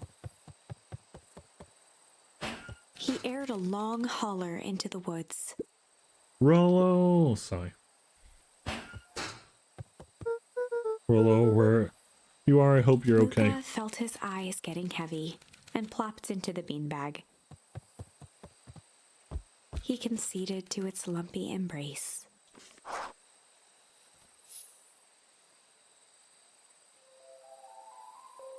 Once again, Luca found himself in a This time, he knew exactly where to go. He took a single confident step forward. The world flickered and pulsed. He found himself standing in front of the frigid air of a blazing campfire. The source. Oh, yeah. He plopped down cross-legged and gazed into the cold flame, waiting. Soon enough, the fire began to die out, popping sporadically, until all that was left was a single ember. Luca stood up and dusted himself off. He plucked the glowing ember from the cold ash, examined it, and slid it into his pocket, a keepsake. The voice of his father spoke behind him. You made me proud, Buckaroo. Luca turned to face him. What? Dad, what is this place? A warm grin grew across his father's face. A place where everything that has been and everything that could be all wait together. Luca found himself staring at his father's face, trying as hard as he could to memorize every single detail. Wait? For what? Another voice spoke out as Luca's doppelganger stepped forward. That's up to you. Without knowing why, Luca began to weep. Is any of this real? Are you real? Luca's father bent down to smudge away a tear. Damn. Of course. I'm as real as the part of you that misses me. Luca turned to look at the older version of himself. And you? The doppelganger choked back tears. I'm as real as the part of you that's angry he's gone. Does Interesting. that make sense? Through his tears, Luca laughed. I I think so. His father pulled him in for an embrace. Time to go, buckaroo. Luca was startled from his dream by a banging on the floor. Are you in there? A commanding voice rumbled from below. Just as Luca sprang to lock the entry hatch, the door knocked open. Wait, what? Chapter 5. Dangers big and small. Luca stumbled back. He heard rope ladder creak under some significant weight. His eyes fixed the hatch. He inched backward to the balcony. As his hand grasped the door handle, Luca rose. A large figure clumsily wriggled up through the hole. Who is it? Oh, it's Roxy. Wait.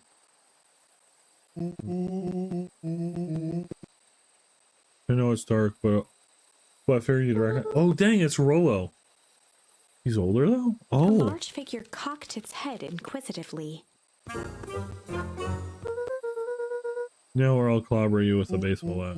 Whoa, whoa, whoa, take it easy. Luca, you need to get your eyes checked. It's me, Rollo. Let's try it, but I know you aren't. Well, like one of his ram uncles or something. Where is he? Uncle? Luca, quit messing around. It's me. If it really is you, prove it. Chicken coop. Luca's jaw dropped. He peered more closely at the man standing in front of him. What? Something about him was undeniably Rollo, only bigger, older, changed. Ow. What happened to you? When I was running away, I ran into some people in yellow suits. They grabbed me and dragged me away. What? Where did they take you? Didn't know they threw a bag over my head. It was cold and smelled like a swimming pool. Where his mom went? I think it was an underground lab or something. My hands all big and look. Rollo proudly presented his hands to Luca. Pretty sweet, right? I mean, it wouldn't be my first pick for a superpower, but beggars can't be choosers. Rollo, it wasn't just your hands. My feet, too? Dang, Paul just made me new shoes. Wait, Luca, why are you so Luca small? moved to the side and pointed Rollo to his reflection in the balcony window. His hands shot up to his face. Holy Toledo! Rollo, what did you do? What did they do to you? They made me drink some sort of green crud. Oh my goodness. Ew. Actually, it wasn't too bad. It kind of tasted like licorice. Passed out and woke up like this. And then I sort of smashed open my cage and escaped. Whoa, you smashed open a cage?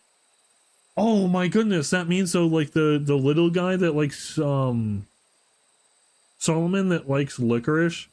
It's the older guy who likes licorice. Since he's the founder. Kinda. At least I think I did. It's all a bit of a blur. You in a cage? Who are these people? I don't know who did this to you, but we're gonna fix it. Fix it? This is awesome. Well, I'm just glad you're safe now. Luca, you don't need to worry about me. Sure, I got snatched, but look at it this way. I got snatched, I know where snatched people go. We may finally have a lead on what happened to your family. Okay. But this all seems dangerous. Danger, huh?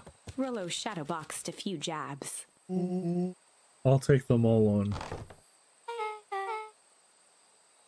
Fellas, what's With a up? yelp, Rollo dove behind Luca. Take cover. Did I come at a bad time? Who the heck are you? This is Beck. Sorry, something truly bizarre just happened and I need help.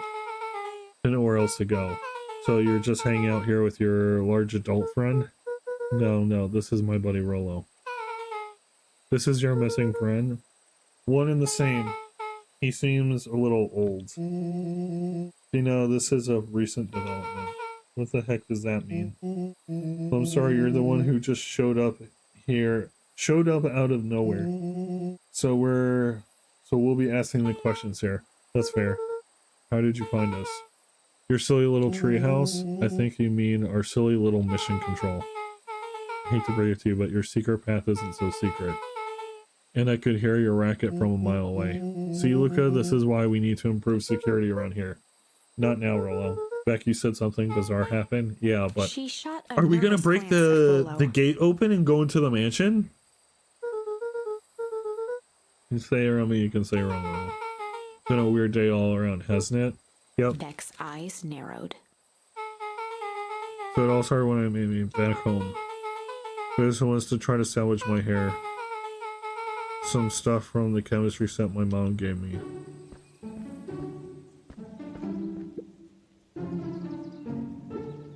I just need to play it cool. No one notices. Nothing. Oh, nothing. It was just... Come over here, let me have a look. You know, what in the world did you do with your hair? Felt like a change. It's gonna take forever to grow out. You were the one who said that change was a good thing, right? Thinking about your mother's new job. I was talking about us moving. Well, I guess I just took your lesson to Ilona heart. tried to put on a smile. Or I forgot, I came up here to tell you that Nellie had to go into work. Tonight? Her and Mr. Kerr decided it would be good for her to get some things before tomorrow. That Kerr guy seems like a grade A creep. Beck. He is, him and his weird cult of personality. You are not going to ruin this job for Nellie. It means too much to her. Oh, I know exactly how much it means to her. It means enough to her to exile her daughter and to this podunk town. This place sucks. The people are weird. You just don't know them yet. It's always cold. We're in the mountains, you'll get used to it. I can't even pick up a single decent station on the radio. It's all banjo music and farm reports. Wow. You know, I grew up in a town not that different from this one.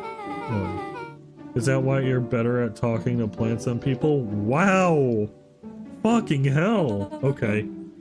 So, here's what we're gonna do. First of all, you're grounded. What? In the morning, I'll have Nellie come in, see what we can do about fixing your hair. You need to look presentable for the festival. But, not another She peek. sighed, and after a moment, looked down at Beck sympathetically. I know moving is hard, honey, but that doesn't mean you have to make yourself miserable all the time. Other people seem to have that covered for me. Damn. Right. Oh, and if you decide to rebel by dyeing your hair more... She flashed a sly grin and tousled Beck's hair. I'll just shave it off for you. Holy fuck! Think of how rebellious you'll look then. Very funny. Thank you. Good night, sweetie. Good night, Mom. Wait. First of all, this town does not suck. Second, you need help because you got grounded? No. You got in trouble. It's my fault your hair got screwed up in the first place. Don't worry about it. I actually kind of like this look. Great. Can we get back to the store now? This next part is the important bit. I have this radio I upgraded with my mom and I was too angry to sleep. So I tried to dial in something worth listening to.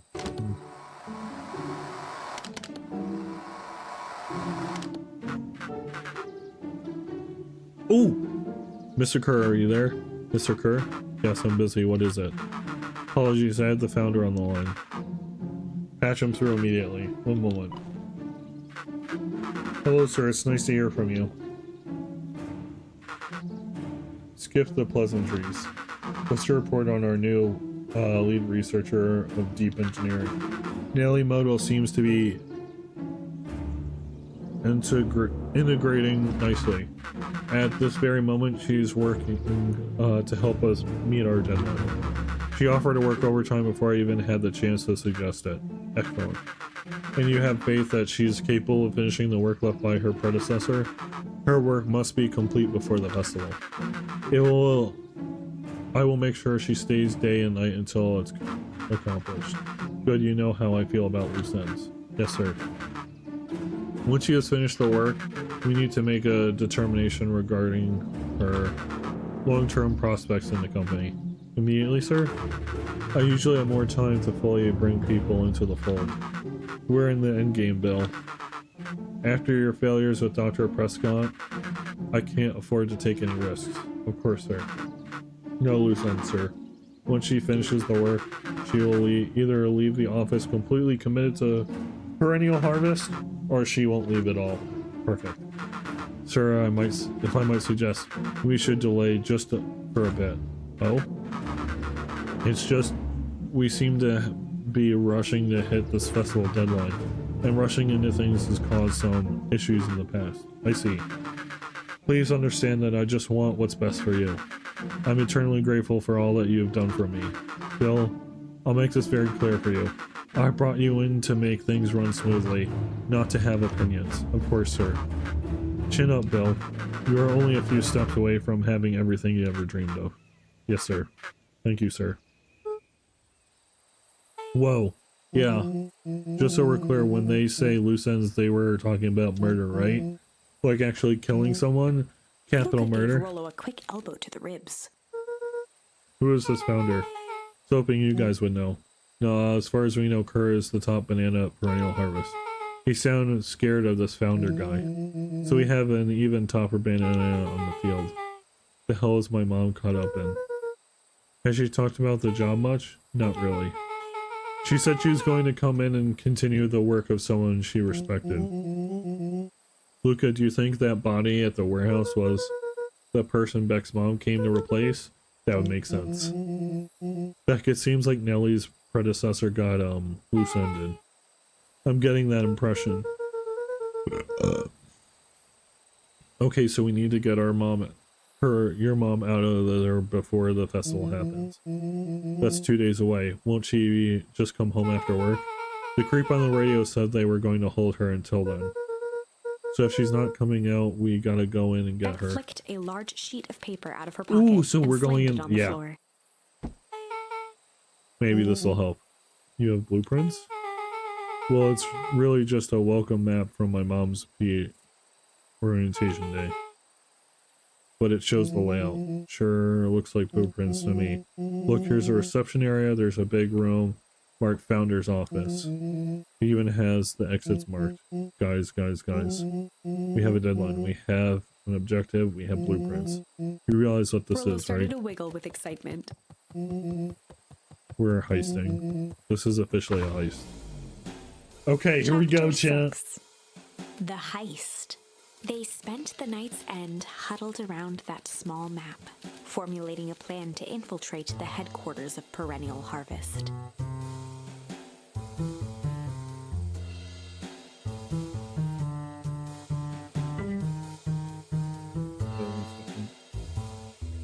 We don't have any weird notifications. It would be no small feat. A modern facility man. equipped with all manner of technology, not to mention the swarm of clipboards that would most certainly be scattered throughout.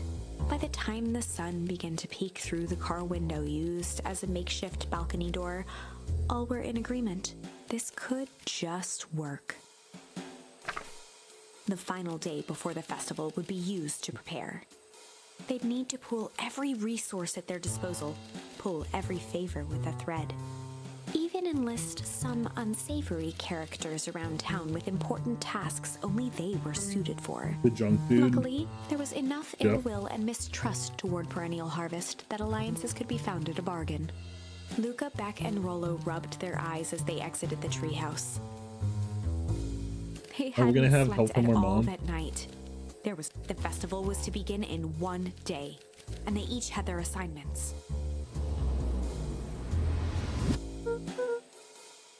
Alright, quick recap. Rollo, you're gonna go talk to Roxy. Cordially. Without her and Fitz, this whole thing could go bust. Me, Cordially, is my middle name. Uh-huh. And how do you plan to explain your He new waved vaguely at Rollo's sizable figure. circumstance? Well, she'll be happy I'm alive. She won't even Beck notice. snorted an involuntary giggle. Back here, sure Anna won't just shoot this whole thing down. Here's it. She'll listen.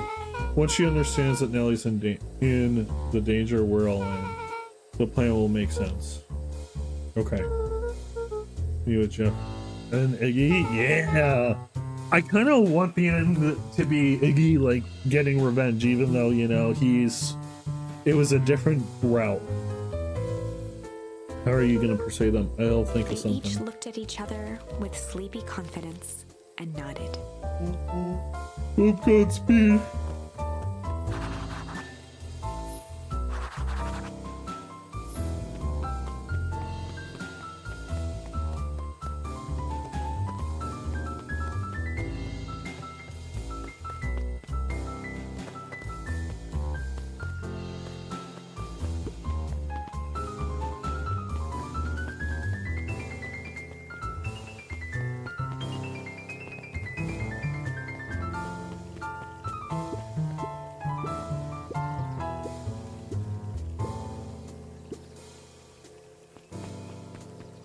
Where is Iggy gonna be? Talk to them.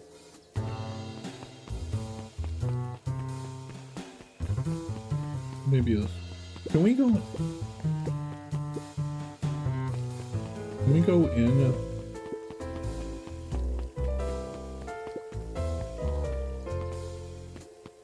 Oh, Dawn. Hell yeah, Dawn. Dawn.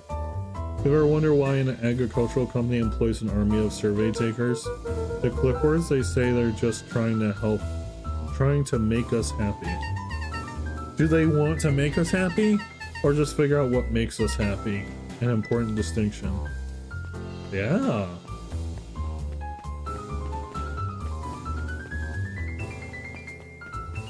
This feels...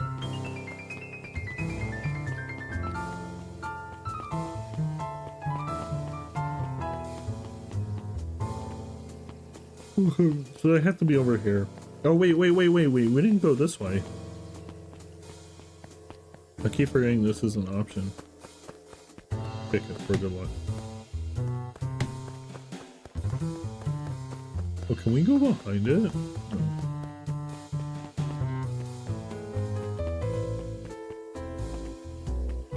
Alright, so this has got to be the way.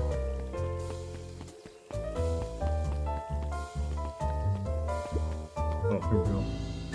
Hey Jeff, what can I do for you? Well, I know how much you hate perennial harvest. Hate is such a strong word. Oh, sorry, I didn't say it was the wrong word. Gotcha. So we're gonna break into their headquarters, and I thought you might be able to help. Jeff wheezed out a long snicker. Yes. Our buddy Jeff, hee hee. You see, I knew you kids were alright. Great, so you'll help? Joy in Jeff's face drained instantly. Not a chance, but... Ooh, my goodness, why am I so tired? Give me one good reason I should risk my hide aiding and abetting you Looking rascals. into the sullen eyes of his would-be accomplice, Luca blurted out the first word that came to mind. Holy shit, man.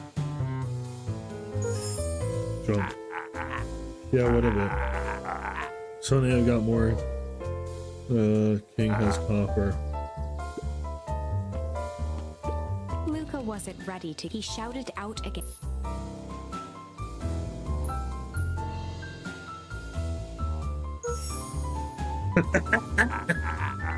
Yeah, it's all shit.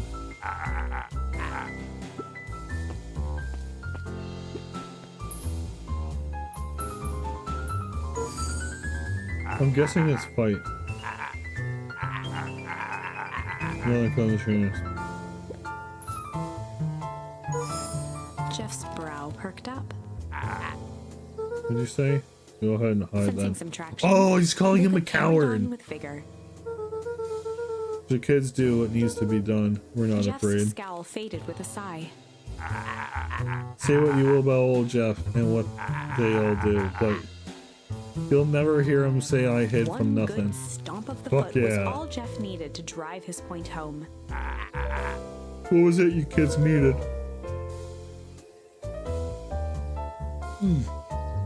Some sort of disguise. I've got just the thing. And while we're at it, that crate should come in handy. That ain't gonna be free, you know? I was thinking 5 bags of sour gobs should cover it. Put on my Luke tab. offered out his open hand to seal the deal. With a firm and dusty grip, Jeff reciprocated. Done. First thing in the morning. Hell yeah.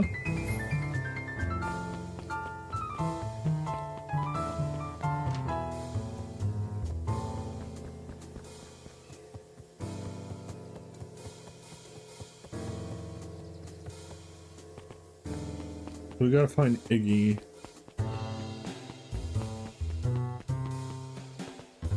Oh. Hey Tish, look who it is. Are you here to try and tickle us to death again? Look, just hear me out. Raised an eyebrow suspiciously. We're listening. Iggy, I know we've both been in giant bags of shit to each other. Iggy gave a reluctant shrug. You're not wrong. But lately life has been kinda strange, you know? Iggy considered the point. Have been weird around here. So I'm offering a truce and asking for your help. What do you say we break our... Oh. At least for now. We do like breaking things. If a truce means less breaking things. Told you there was a way to have a truce and break stuff. Go on, hell yeah. I need you to cause a distraction so I can sneak into Perennial A Harvest HQ. wild-eyed grin spread across Iggy's face. Yeah!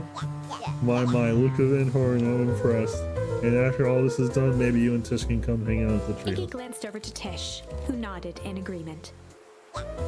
Fine. But not because we want to see your crappy treehouse. We just like to cause With a quick chaos, nod, my Luke was man. off.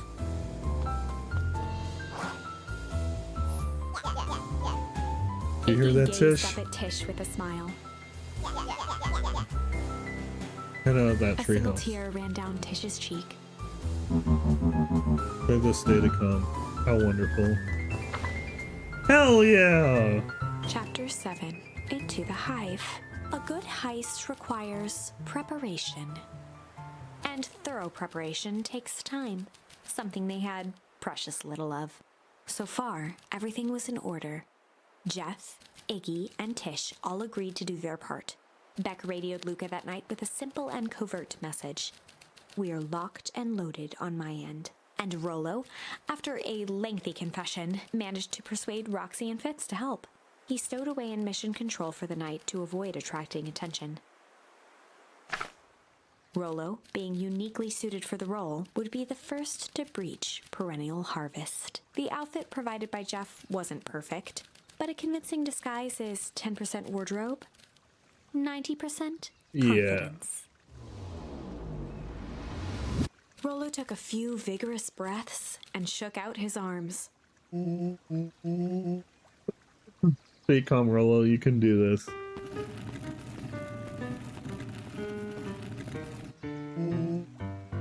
Got your delivery here. A delivery? I don't have anything in my notes about delivery. One moment.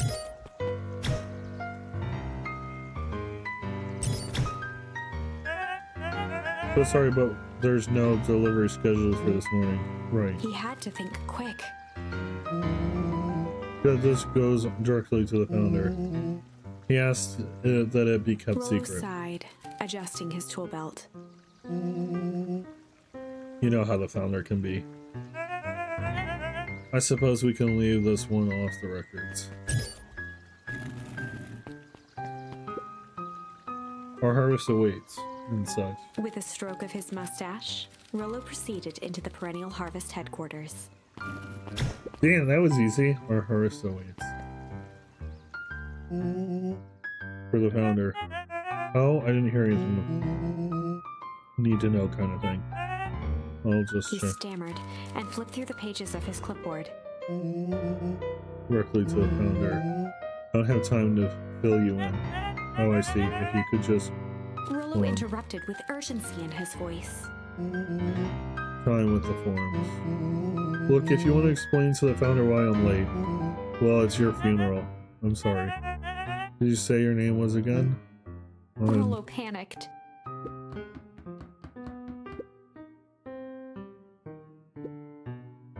That's a restricted area. Excuse me, sir. Our harvest waits. Like this candle, Tish? Yep. Done this perennial handfest.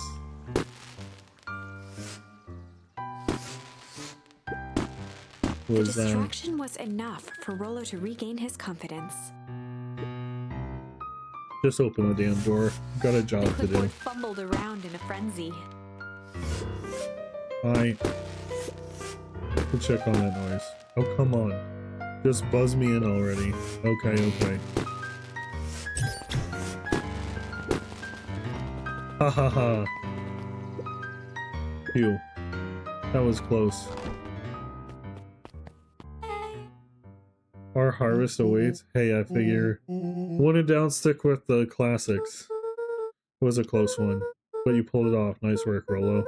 Alright, everyone knows what to do? Yep, deep engineering is to the north. I'll go with Beck. In case you need some muscle. Head east to the founder's office. You two be safe.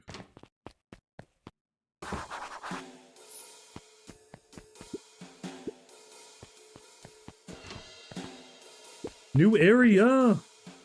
So there's not even any cups for water. Oh, that's a hidden entrance.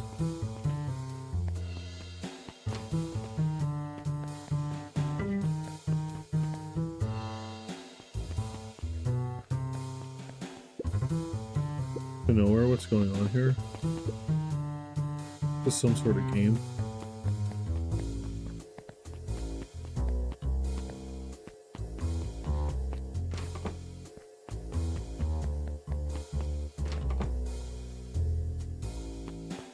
Fuck am I going?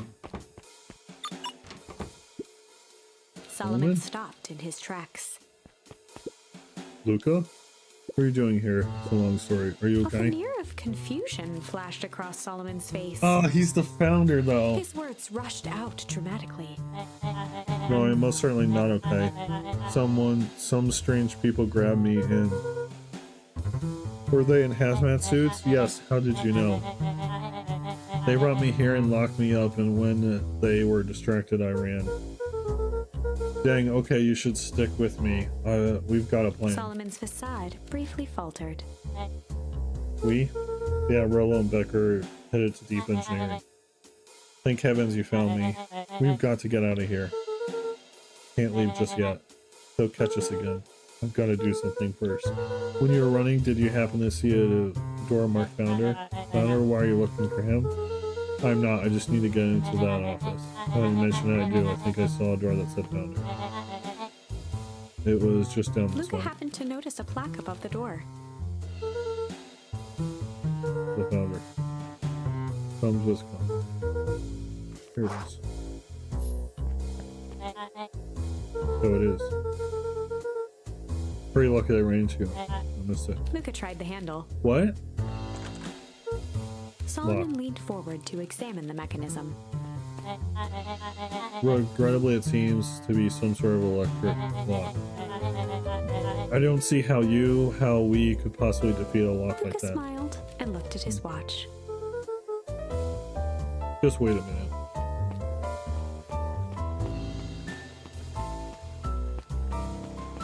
Hell yeah.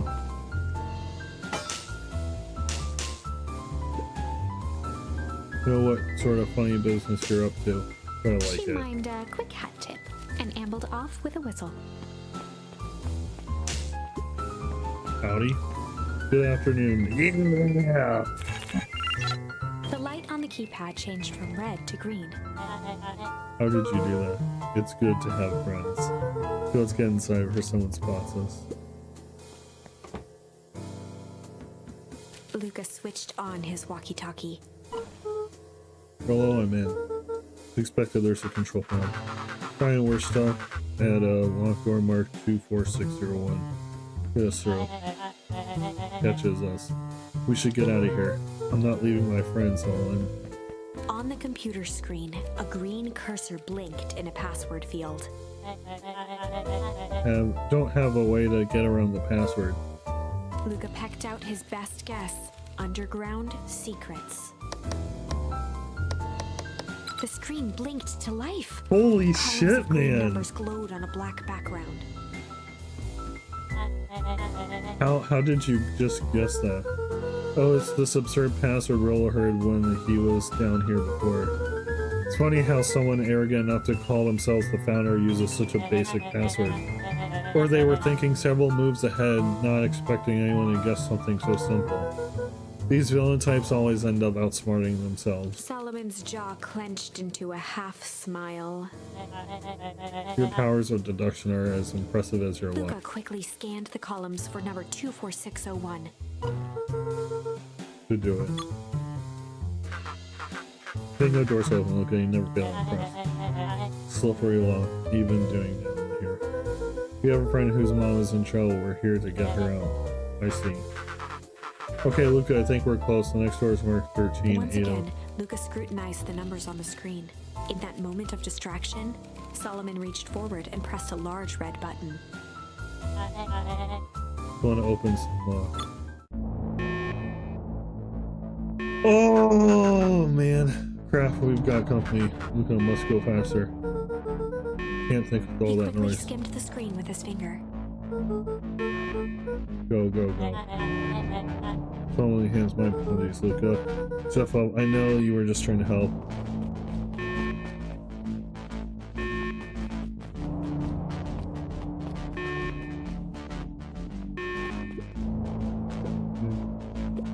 Roll up. That's... You okay? Roll, come in. Mr. Kerr approached with a sneer and spoke into his walkie-talkie. Turn off the alarms, they're With trapped. self-satisfaction, he called into the hallway. That, my dears, is a dead end. Nowhere to run. Rolla, where are you? Are you okay? Lost them. Way back to Nellie's office. 2 rabble rousers are coming with us. Nope. Break for it.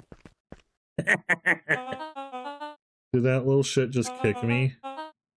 Don't just stand there after them. I think that worked, Roxy and Fitz. Have them on a wild goose chase. Oh, following what... Like I said, it's good to have friends. Well, how do you think Roxy can... Can Roxy keep someone so pissed off they can't see straight? Just say we've got time. Entering Nellie's office now. Mom. What did you do to your hair? You'd be happy I finally used the young chemist lab kit. You have such a knack for making me incredibly proud in the most frustrating ways. We need to get you out of here. We who was your adult friend. I'm not an adult. Ever heard of growth? Ever heard of a growth spurt? Wow. And more of a growth view. No, that's not possible. Nellie leaned over to examine his teeth. Initial banding. The molars exposure. The gunk they forced me to drink. You drank it? Oh no. Tell me it was only being tested on plants. Actually, I promise I didn't know. Mom, what the hell is going on at this place? We're here to work on the discovery of a lifetime. A novel chemical compound discovered under beacon pines in a wellspring they called the Source. They named it Tempest Liquid. Pulls energy from its surroundings in order to fundamentally alter matter's relationship to time. It was the secret to Valentine's fertilizer. They harvested the source, infusing small amounts of into the product. Worked wonders, drastically accelerating plant growth. Crops would be ready to harvest in a fraction of the time. But it led to complications. The foul harvest. Perennial harvest came in to clean up the mess to succeed where Valentine failed. But Tempest will clean in is rebellious. As a manifestation of change itself, it's volatile by its very nature. So the more you try to force it to do a specific thing, the more it resists, yes. I can relate to that. My role was to finish the work of my predecessor, Dr. Prescott. Harnessing Tempest Liquid to reliably manipulating organisms' age. Just imagine how many people we could feed.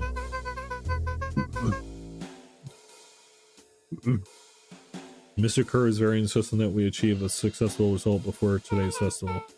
But you didn't, Nellie right? sighed. You know how much I love a good puzzle. Poured myself into the problem. It wasn't long until I discovered oddities in Dr. Prescott's notes. Oddities? They contain obvious errors, mistakes that someone of his reputation would never make. So I fixed them and placed my entire wardrobe. Truly sorry. Man, the clothes were all hand-me-downs anyway. Dr. Prescott figured it out and got cold feet and intentionally sabotaged his own work. Consider that possibility. I've sent a letter asking him to clarify his thinking. Dr. Prescott's dead. Or had him killed. What? I overheard them talking about it on the radio. It's why we gotta get you out of here. I just... like now. Wait, the vial. I finally solved the chemical equation, allowing direct control of aging. Mr. Kerr picked it up just before you came. All the more reason we gotta hightail it. Look, we got Dr. Modwell heading your way now. Roger that, be careful. Everything's on track. What was your plan for escape? We got over everything when they get... And maybe we can dig up some more. Malice, any proof whiskey. Hard drink for a hard. Even his alcohol is Solomon arrogant. muttered inaudibly. I should just smother you right now. What was that? Said I shouldn't bother you right now. Silly, you're no bother at all. See what else this bad boy has on there. Security system. Time card logs. Payroll.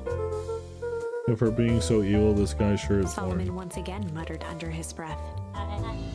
Just you wait. Huh? Oh, nothing.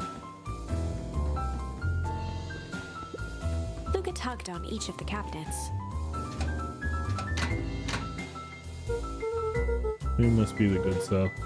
They're all locked. Perhaps he's not as careless as you suspect.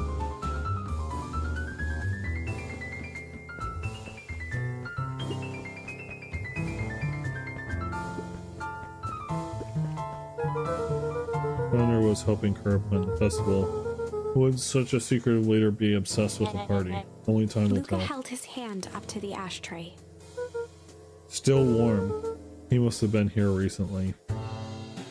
Yeah, you ran into the hallway that was immediately in front of him.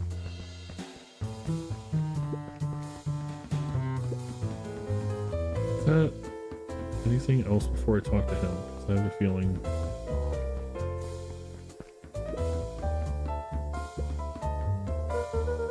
Sorry you got dragged into this, Solomon.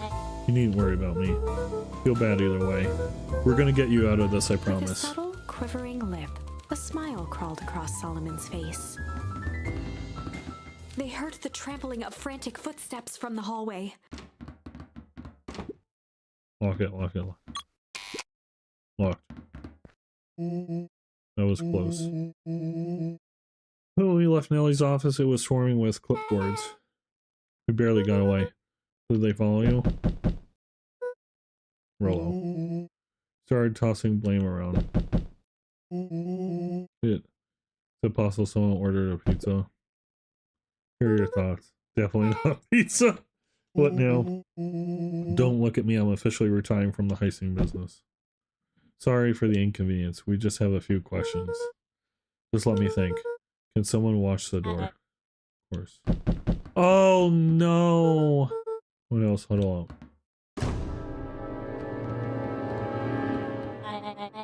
This little caper is gone on long enough. Solomon, no. Hush now, child. The adults are speaking. Dr. Modwell, a brief reintroduction is in order. We've never met in person, but we have corresponded. You see, it was I who hired you. Solomon, the pathetic orphan child. The powerful and enigmatic founder. Sharper, the fallen progenitor. who created this town. Perennial harvest, Valentine fertilizer, all connected by a single thread. Yours truly. But Her that's... eyes searched the floor in thought. Solomon watched eagerly, waiting for the flicker of epiphany. With a sickened look, she peered into his soul. Yes, now you've got it. Tempest Liquimin, you discovered how to reverse the process. Solomon clapped with genuine delight. Very good, Dr. Modwell. Very good. Though the discovery wasn't Solomon intentional. glanced down, examining his youthful form. The effects went a little too far for my taste. So why you need me to finish Dr. Prescott's work, which you did admirably. Mr. Kerr, the vial, Kerr please. presented it with a theatrical twirl of the hand. I present you the eighth wonder of the... Before he could finish, Rollo snatched the vial from Kerr's palm. This sounds pretty evil. Careful, you fool. No idea what you have in your hand. Actually, we do. You just did a whole evil villain monologue thingy Rollo about it. casually tossed the vial to Luca. Gosh, maybe I'll have a Luca jiggled taste. the vial mockingly. Seize him. Luca, over here. Move another inch and I'll She held smash tightly it. behind her back. Solomon sighed, speaking in crisp, measured syllables. You have no plan. I'll smash it, I swear. Fine, risk killing us all. Or if you're lucky that nothing happens, then what? We capture you, grant you much less He leniency. pursed his lips with feigned sincerity. But I gave you my word, if you hand it over now, none of you will be A harmed. deep uncertainty washed over Beck. You're a smart girl, Beck. But there's no shame in being outwitted by someone smarter than you. We both know there's only one way this She ends. looked to Nellie shakily. With a dispirited nod, Nellie sighed in defeat. Beck slowly approached Solomon. A good girl. Beck, don't do it. Trust that jerk. I'm sorry, he's right. With apprehension, Beck conceded. The Solomon fuck? pocketed the vial and brushed off his shoulder with a sharp flick. Mr. Kerr, you have allowed yourself to be humiliated by a group of children.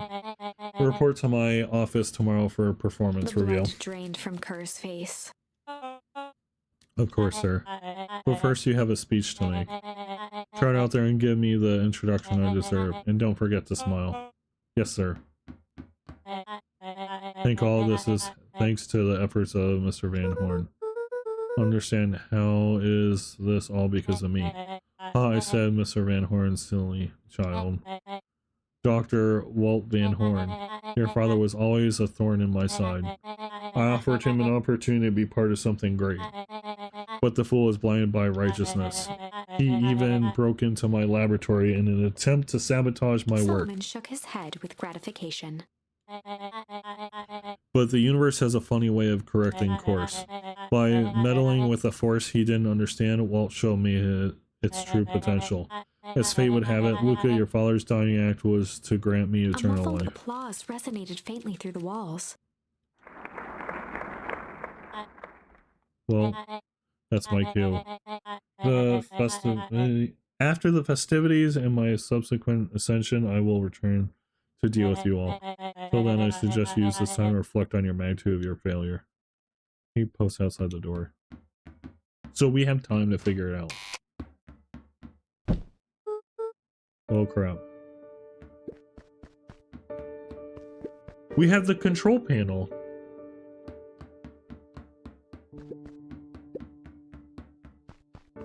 We're good.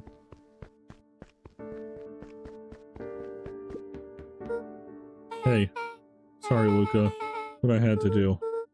It's just we were so close. We got a feeling that eventually Solomon will get what's coming to him. Time wounds all heals all wounds. Well, time seems like less of an issue for him now.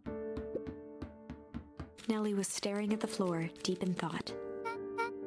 Sorry Luca, give me a minute to calm my mind. When Beck sold us out like that. Not sure she had any other choice. So what now? What's the plan? I don't have one. Of course you do, you always have a plan. Rollo, you just need some time. Rollo, it's over. We lost. Luca, there's something you should know. After Mr. Kerr locked me in that office, I had nothing but time and curiosity. Poked around a bit hoping to find a means of escape, but I found something else. A note hidden in a false drawer. What sort of note? Dr. Prescott must have sensed his time at Perennial Harvest was growing short. So he left behind a letter with the hope it would be found by his successor. It was a confession of sorts. He left it for me, but its contents. Luke, I think they were meant for you. Why? What did it say? It was about an incident with your mother. Dr. Prescott found her in his lab with a stolen keycard. There was an accident. She had been exposed to extreme amounts of tempest, lumen. The color dropped from Luca's face. She survived. Dr. Prescott decided to help her recover. He no longer trusted Perennial Harvest, so he kept her whereabouts a secret. Over time, your mother led him to reconsider the purpose of scientific discovery. Science is often at the vanguard of change, but that doesn't mean it's always right. Good point, good point. He realized that no one should have control over something as powerful as time itself. I now believe that's why he began to intentionally sabotage his own work. And it cost him his life. That's a reasonable conclusion. Luca was overwhelmed with emotion. But if she's alive, where has she been? Where is she now? A sudden explosion sounded from the hall. Oh no! Chapter 8. Comeuppance. Wait. Ears still ringing, Gran picked herself up off the ground. Through the dust and smoke, she looked over to see Mrs. Fratelli helping Hiram Tolliver to his feet. She'd had to beg, borrow, and steal to acquire those explosives. How many nights had she spent visualizing how she'd use them to make things right? And now, her one shot at destroying the source, that damned hole that swallowed so much of her life, was gone. Wait, what? Traded for this jagged hole in a wall and a foolhardy shot at rescuing Rollo. With Fratelli and Tolliver at her side, she stepped through. It was a strange feeling. The last time she'd stalked this maze of hallways, it was in a different body. They quickly rounded a corner to find a group of clipboards guarding a door. Something worth guarding is probably something worth seeing. What? She leapt forward, brandishing her cane. If her last chance at vengeance for things lost was truly gone, she would just have to fight to keep what she still had.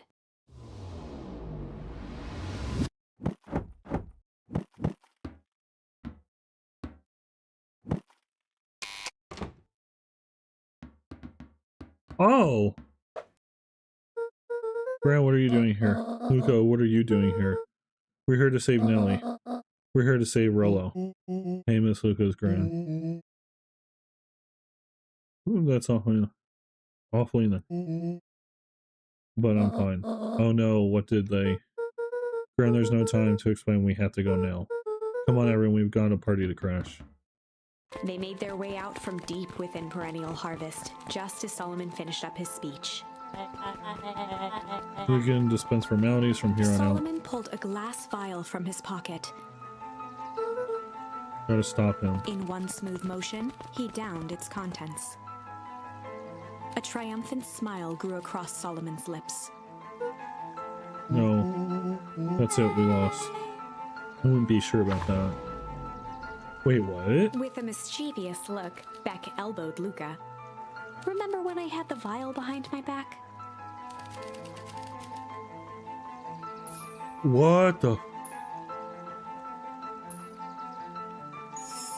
I might have tweaked his wonder potion with a little malice. What the fuck? Hold on. The whiskey from his office? Yep, dude had an unfinished glass on his desk. Fear this. His grow juice was useful hair of the dawn. Call me. Sharper Valentine. His body and face began to contort and expand as he disappeared into a belching green mist. What?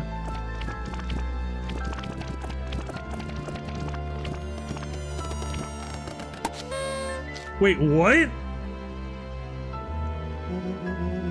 That's what I call a whiskey. Damn, dude. Pop goes the weasel out with the bang. Stunned silence at the now empty stage. What just happened? The quiet was I'm broken sorry, when William Kerr what? sprinted off stage and into the distance. He was never seen around Beacon Pines, or anywhere else for that matter, again. Watching the silhouette of Kerr disappear over the horizon, Luca began to laugh. First, a low chuckle that became uncontrolled, heaving through his tears. He was vaguely aware that the crowd had begun to laugh with him. The end. That was unexpected. That doesn't feel like the Perhaps correct a end. bit of an absurd ending for my taste, but who am I to say? I'm only writing the damn thing.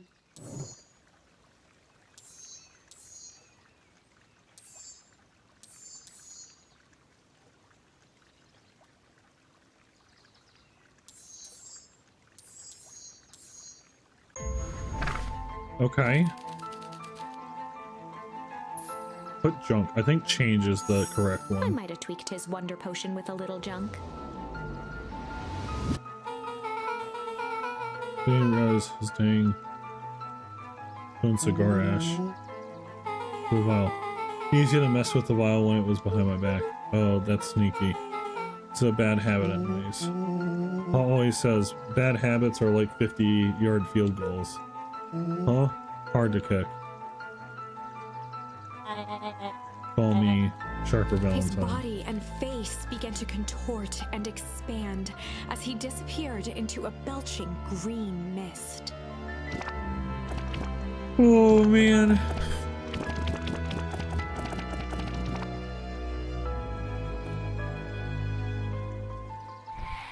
Damn.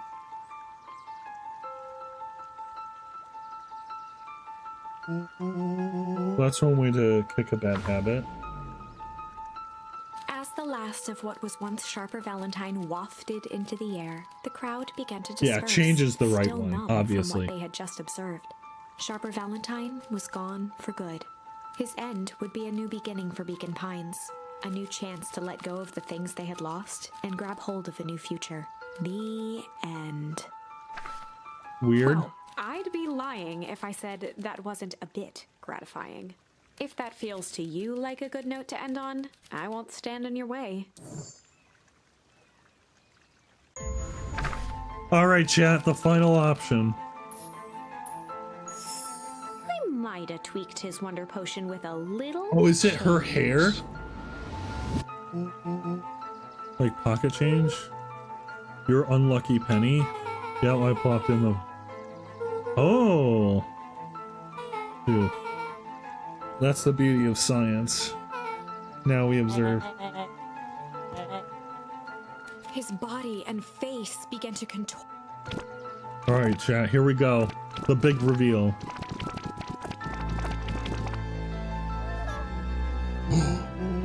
Holy crap, he's a baby? Still Sharper, right? What he was no longer matters. This is an innocent child. Apologize for all the harm my father has caused you. Eris awkwardly cradled the squirming child. She looked to her brother, her voice shaking with uncertainty. Augustus, what do we do? We do what Valentines always do. What must be done. I'll hurry home and prepare a crib for her father, young Sharper. That would be a great help, thank She you. looked back down at the infant with equal parts kindness and terror in her eyes. With a shake of her head, Eris addressed the crowd with a stern scowl. Okay, Ron, the show is over. You may leave now. Epilogue. Beacon Pines' coldest Here we summer go. on record came and went without much fanfare. Folks shared what they had and none were left wanting. The new school year was ushered in by the falling leaves of autumn. After everything Luca, Rollo, and Beck had been through, middle school was bearable. The chill of winter didn't seem to bother people much. They kindled a hope for a better future in their hearts. When spring arrived, farmers planted their crops with a sense of joy and optimism. And Please tell as me the there's an actual dawn part of the to play. first day of summer came again, its light slowly spread through the shallow valley. It crept over the town square, across the river, past the neglected welcome sign, and came to rest on a young boy sleeping at dawn, his mind at peace, knowing he is here for a reason. So were they able to reverse his mom and Rollo?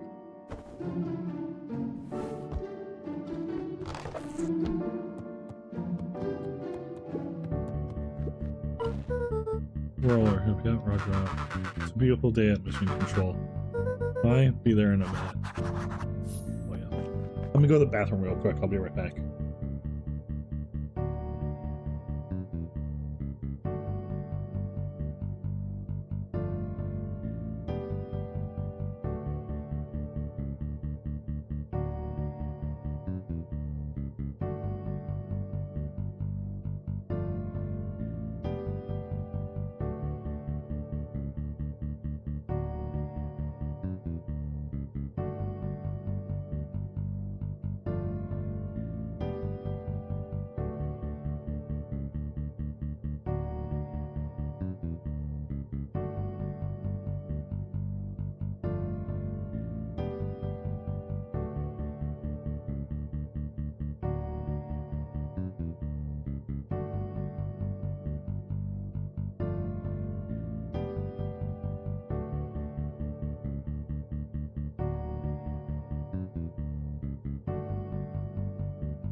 All right, I'm back.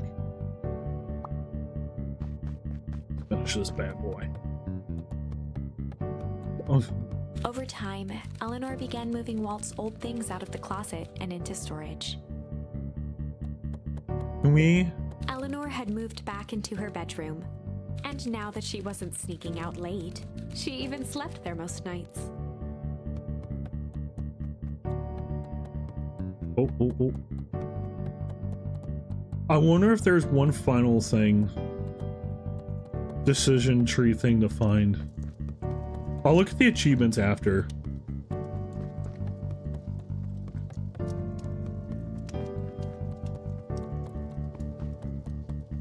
I don't want to go that way yet.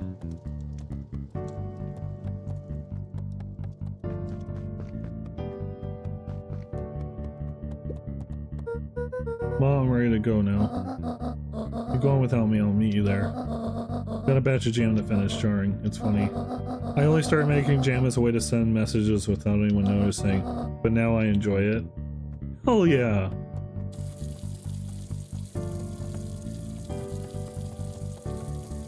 Got to leave our trademark.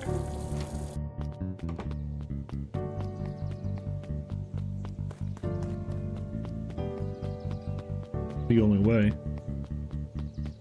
Nothing? Nothing? Nothing. Huh.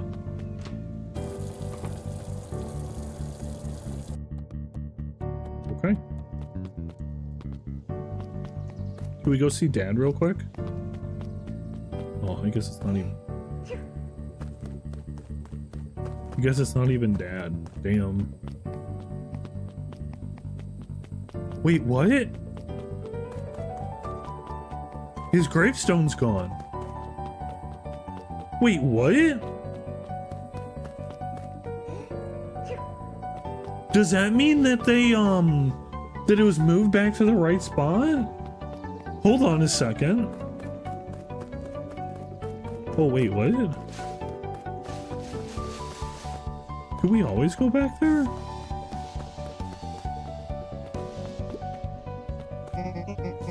We all have big plans for a started getting credit after we revoked the max capacity 1 Rollo 1 Luca rule. So we decided to expand. But at least we got some help with that. How's the internship at Nelly and Iona's shop going? It's been great. I'm hoping it helps me get into the School of Agriculture to set up a state. Also, Nelly said that she'd write a letter of recommendation, which would be huge. I just can't help but worry about leaving Rollo. He's grown up so fast, but he's still my little brother. Yeah, he had a heck of a growth spurt. I don't just mean grown, literally. This morning he was up and finished his chores before I even had breakfast. Well, some of that might be his excitement about the treehouse renovations. Don't tell him this, because it'll go to his head, but I'm really proud of that little punk. I'm sure he feels the same way, but he's just too dang proud to tell you. I know. Aww!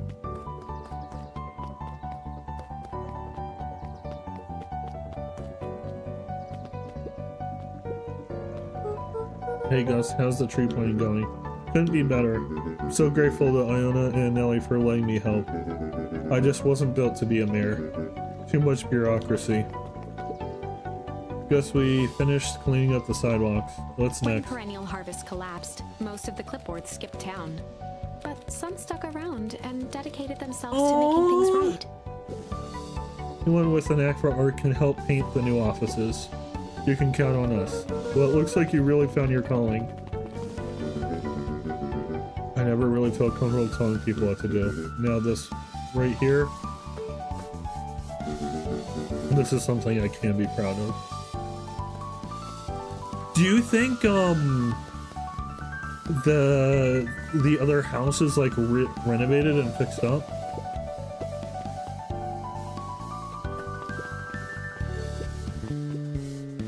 How's the napping this morning?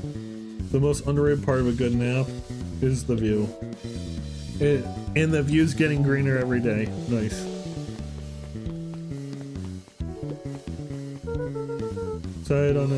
I see you decided on a name, yet we had to clear out all the old stuff before putting on the final touches. Slow and Dirty Harvest is now official. I like it. I do too. It was actually Nelly's idea. There's still a lot of work to do, and the name serves as a reminder. Just because progress is important doesn't mean change should happen fast. In fact, I've learned that the more you care about something, the more important it is to take things slow. Our motto is go slow and fix things. Amen to that. Dude, this is so good!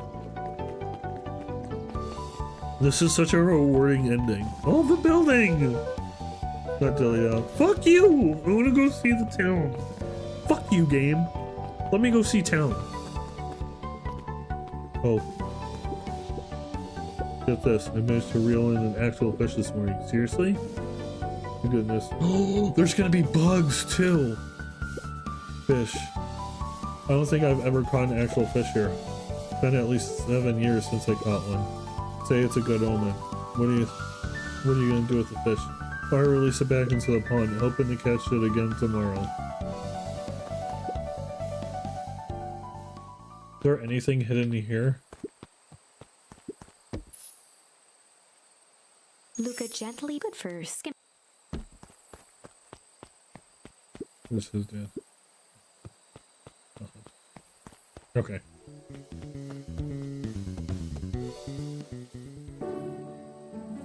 A little higher, yep. A little lower, yep. A little higher, yep. I'm telling ya, angle isn't the issue. We need more power to the radio. Luca, there you are. Tell him it's not the angle. Hey, I'm not in charge of antenna redesign. Fine, Iggy, just don't do anything drastic until we get back. Who, me? Fishy, you're in charge while I'm gone. Yep. They'll be fine, right? I'll be here. Mission. Doing better. We have to loosen our grip a bit. Sai, you're right. Lead the way.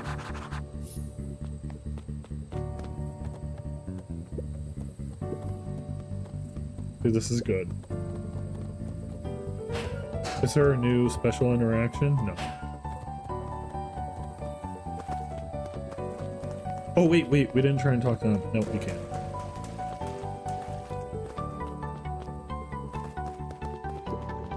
Now we can go over here.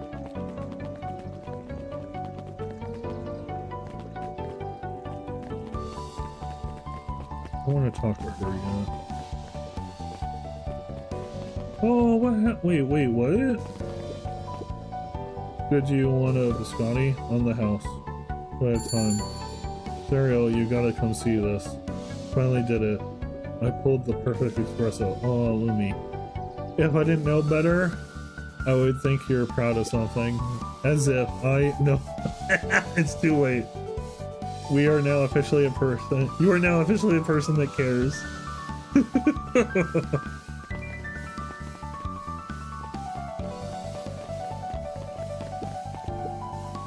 Was thankful smile after everything that could have gone wrong, everything that did go wrong. Who made it? The end. Closing her eyes, Miss Hatch took a deep, relaxing breath.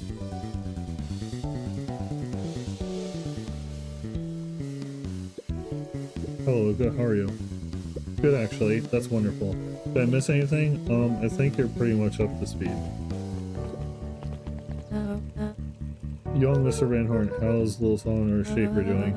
Young Shaper seems to enjoy nature more than I. So we do a lot of strolling these days. Has he, you know, tempted to crawl out of his crib and plot world domination? Yeah. Thankfully, no. I spoke at length with Dr. Modwell, and she feels that Sharper's infant mind was not developed enough to retain his previous memories. For all intents and purposes, the child is unmolded clay. Let's hope he's a little nicer the second time around.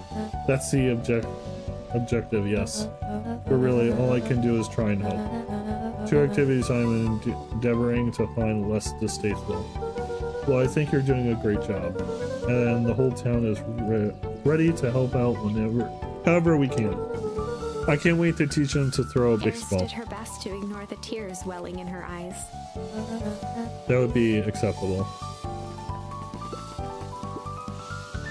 Today's need to know. Give you tomorrow's headline today. Our old friend Patrick C. Okay, William Kerr just performed a stirring rendition of The Iceman Cometh, the state correctional facility. I hear there wasn't a dry eye in the house. Well, I guess he has plenty of time to work on his craft.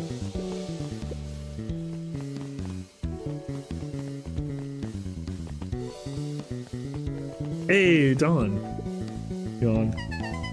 Glad you swung by. Follow-up questions for your story? Nope, I got everything you need. Thanks again for that. Sent a draft of the story to a reporter in city capital. They offered me an internship. No, nice! Nice. Of course they did. You're an amazing reporter. I didn't know about all that.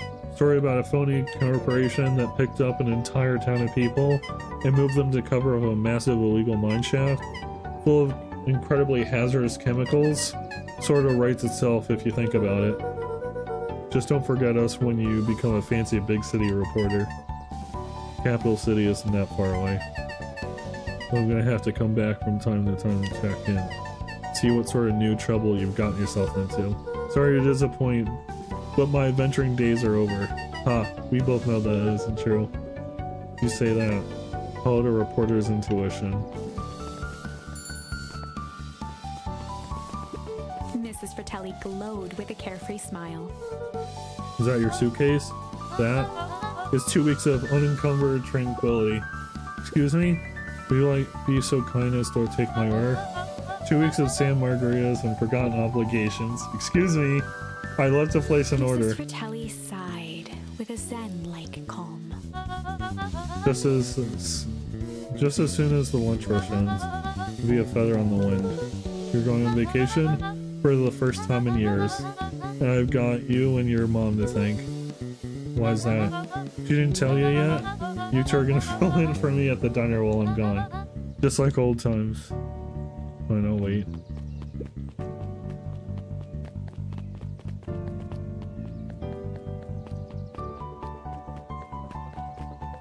Luca squinted at the faded memories of that day came flooding back. Is there something here? Oh! Culver, oh, shoot. You know, been killing me. Okay. Catch a gallon of spoiled milk this morning. Got anything to help clear up thirst? Whatever it takes. Just again, it'll smell again.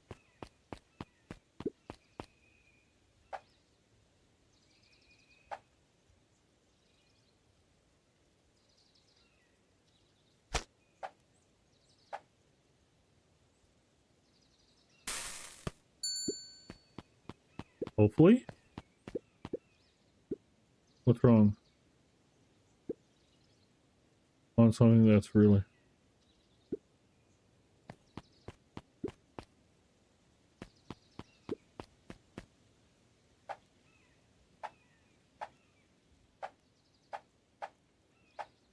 The fish? Go with the fish.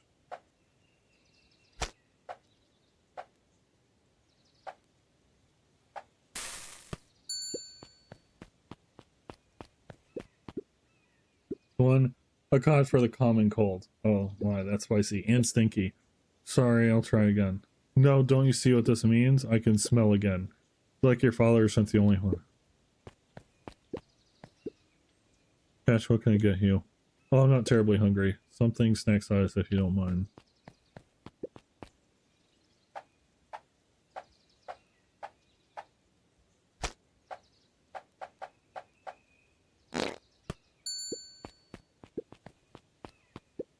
Call it the novella. Lovely. This ain't Last Chance Diner overrun by gremlins. I'm not a gremlin. Mr. Wilder adjusted his monocle jokingly.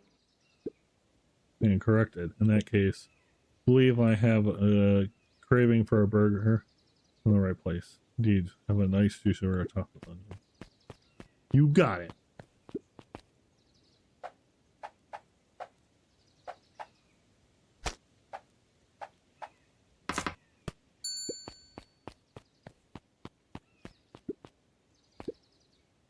Here you go.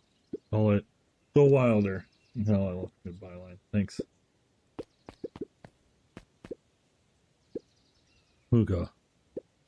100. You haven't been around the house lately. Well, I just is all. He's been busy lately. Sometimes he doesn't come home from work before bedtime. So, we'll tell him I'm thinking of him. Seems sad. Nonsense. For lunch. Fact of the matter is, I don't have much of an appetite right now. Well, you gotta eat. I'll make you something special. That'll cheer you up.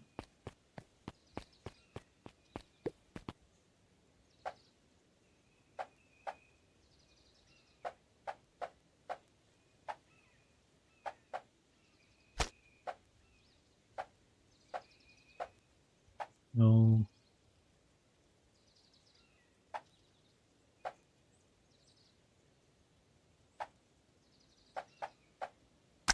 I feel like this is correct. Hookah seems nice. Well, here you are.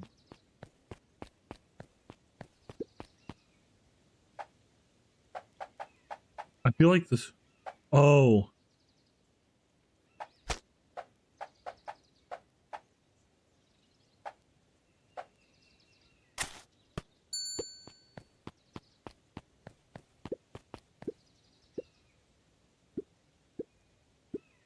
Dude, what is it?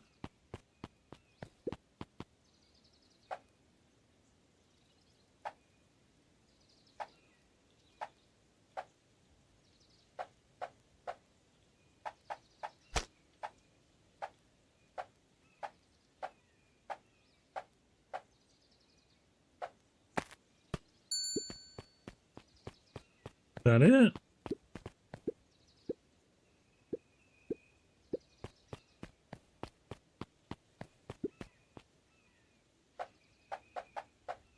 It just...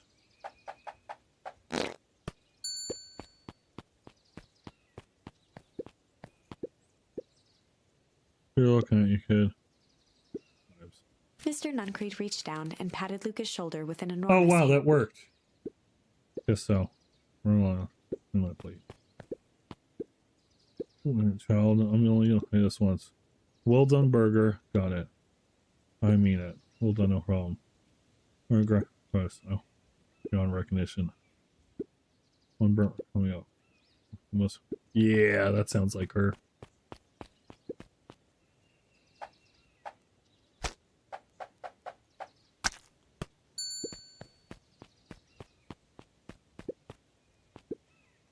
You, the row, you're burnt. Well, yeah, you've done well. Kelly had caviar stashed back there. The woman is full of surprises. Very good. This will suffice. Here for one free burger. What'll it be? I have a lot of mouths to feed, so give me the biggest burger you have. You'll and throw some lettuce on there. Okay. Is that all of them?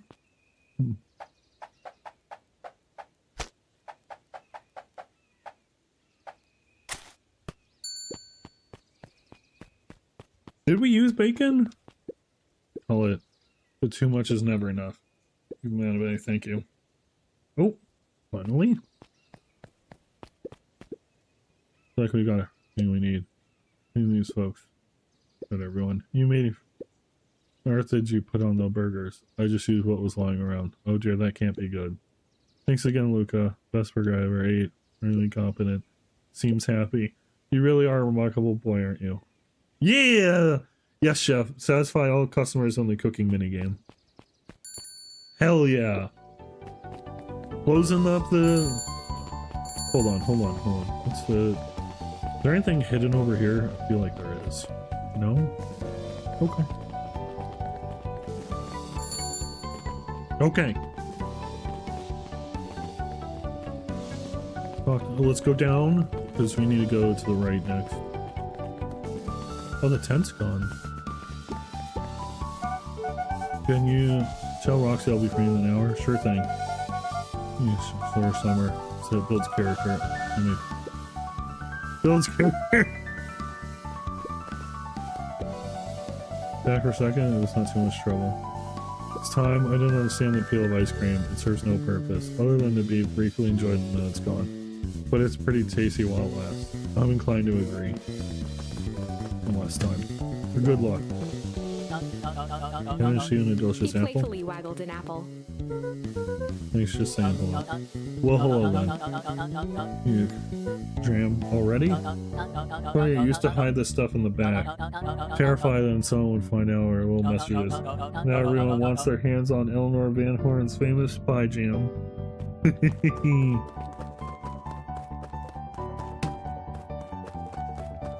Anything else hidden over here?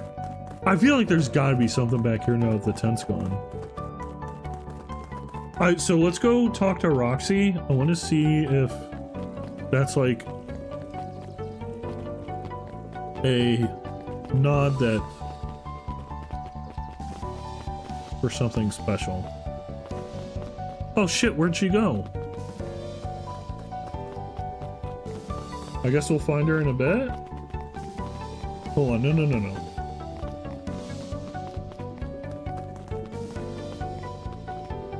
We're fucking checking.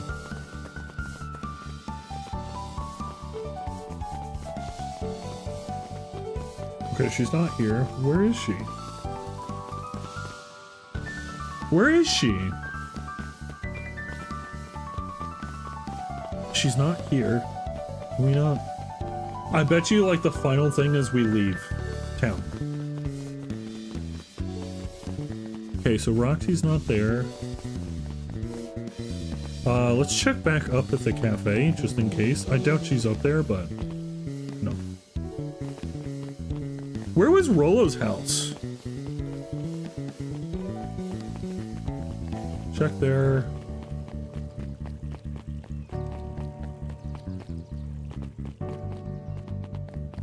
Oh, is she in the library? Over the school year, Kato and Bert had become close friends. Wait, no. But did you know that when they cover up the source, they found a new species of fungus? Yep, and they are studying it in the new labs. Did you know that Beacon Pines is now the smallest town in the country? Yep, close to population. The population before Harvest moved in. It typically went on like this for quite some time.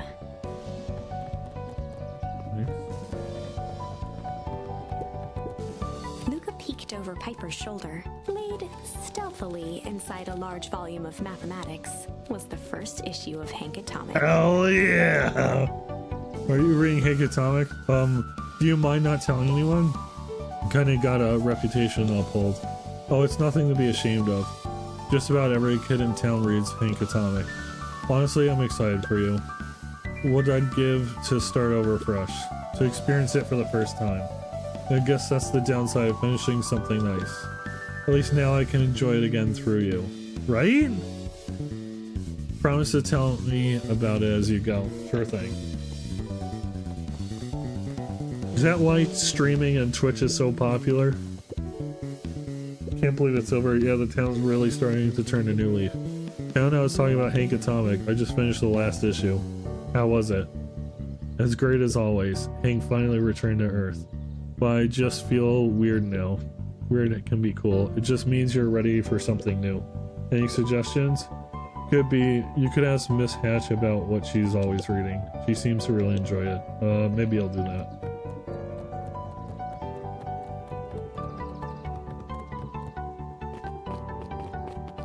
Oh, talk to him. Hey, Mr. Nuncreed. I'm gonna see my dad in a bit. Did you want to come with?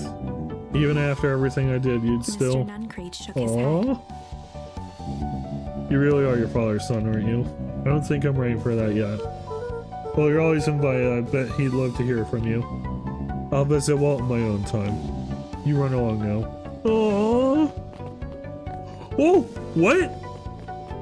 What? I'm sorry, what? With perennial harvest gone, the transportation tubes were left unused. Come on, come on. Oh. Dude, you're so... Oh, that's wild ride. Maybe not completely unused. One piece of candy for the ride of your life. Who's next? Oh my goodness, swindler. Guess what? Yesterday I saw the nastiest type. And that's good? It's great. I haven't spotted one of those in years. And at this rate, Beacon Pines is going to become the bug capital of the country. The goop's gone.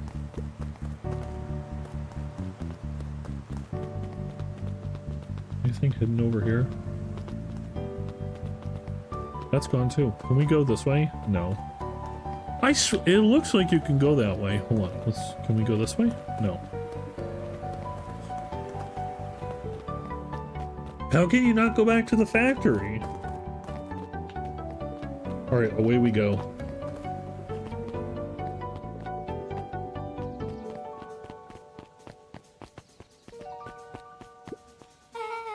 I have news I think you'll enjoy. This morning I unpacked my last box. You're officially moved in? Just a box. Let's not blow this out of proportion. That sounds an awful lot like putting down roots. I guess I decided this place is root worthy. You're gonna be stuck with me for the foreseeable future.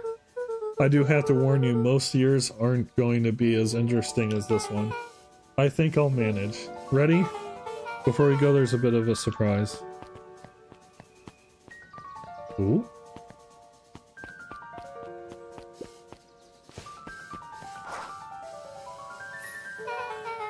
Well, let's prepare this tree especially for you. Oh! They didn't have to do that. It just them. We got the whole town pitched in. We all owe you.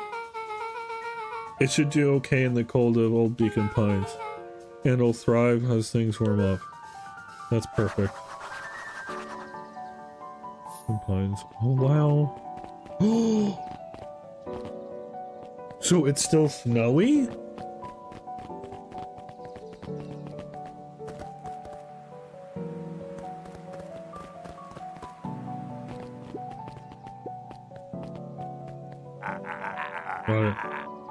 Tree, vacation and whatnot.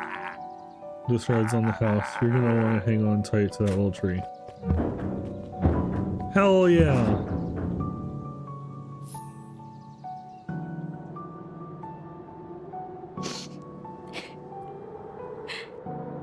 I think this is it. The end I've been waiting for. Honestly, I began to lose hope of ever finding it. But then you came along. I don't know exactly how to thank you. It's hard to explain how much this means to me. It's funny, now that our time together is finally ending. I'm at a loss for words. Let's just watch the end together. Done. A good little tree. The best little tree. Thank you, children. This means a lot. Yeah, thanks for everything. Shucks, I only did what any super awesome best buddy would have done. We should probably give you some time alone now. You good? Yeah, I am. It's been a wild year. How are you feeling? Everyone keeps asking me that. I'm fine, really. I always said the only thing fitter than a fiddle is a cello. Feel like a dang cello.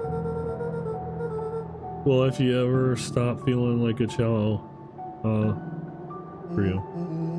I know you don't even have to say it. To make an awesome pair, excuse me. We're a trio now. Yep. Alright. Thanks. There's just one thing missing, that you're a part of the group. Missing? Tell you a little story about a man named Hank Atomic. Oh god. I won't be long. I'll be waiting for you at the phone booth. Found the perfect way to start our summer. You've got some good friends. So proud of you. Your father would be proud. I know. Mom, can I ask you a question? You ever dream about Dad? Not a night goes by that I don't. Are you ever afraid that you're going to forget him?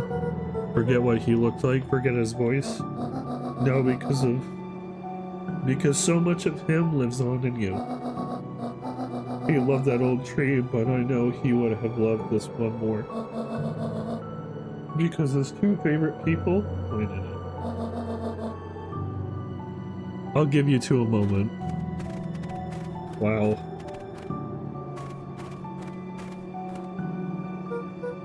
Hey Dad. Dr. Modwell says that over the next few years this place should warm up. So you don't have to be so cold for much longer. I think I can finally understand why you left that night.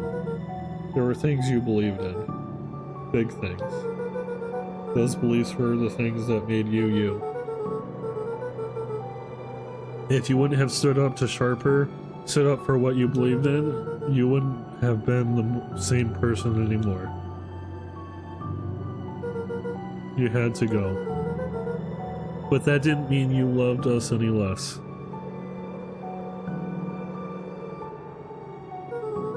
I might not visit you as much as I used to. I know you understand.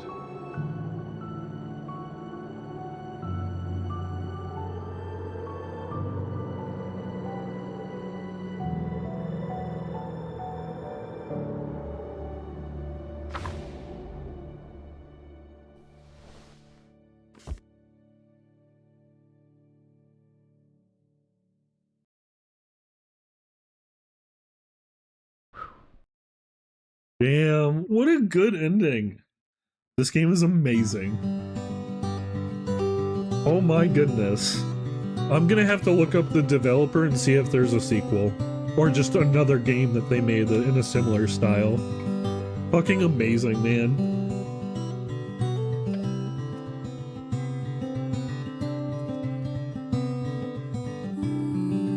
What an amazing game. I hope you all liked the chat. While the credits are playing, I'm gonna pull up. I want to see if the developer made a different game. What a fucking good game. Developer Hiding Spot. Soundtrack.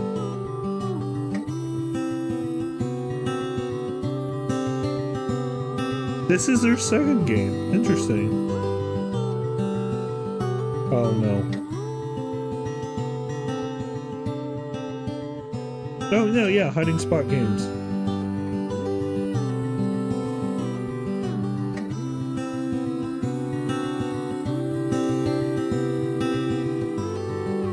What are the reviews for it?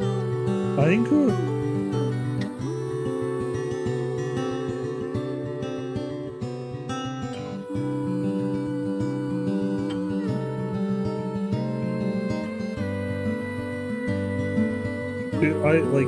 this came out in September 2022. I need another game like from Hey, Blue Roses, thank you for the resub. Lewis 13XX just resubscribed for 4 months. Totally forgot Reagit one love. No worries. Thanks for sticking by. I hope you like this game. I legit played it on a whim. I typed in Cozy in my Steam library. This popped up and I'm like, you know what? This seems interesting. Let's just play it. I had no idea what to play Thursday. I thought my friend gave me this game, but no, I got it for free from a GOG sale event thing. Totally, purely based on luck, got this. This is a fantastic game. What is...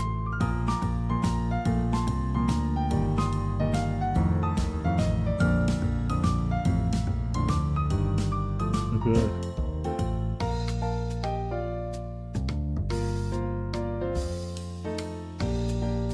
So it looks like they have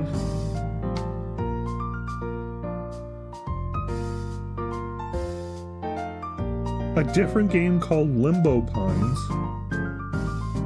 and I think we need to play it. Not today.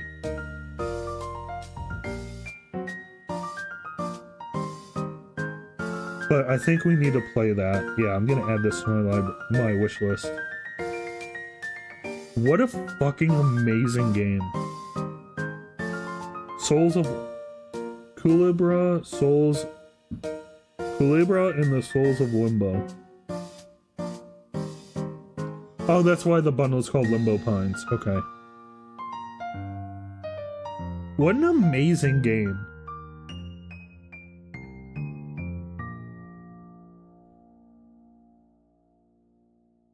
What an absolutely amazing game. Holy crap.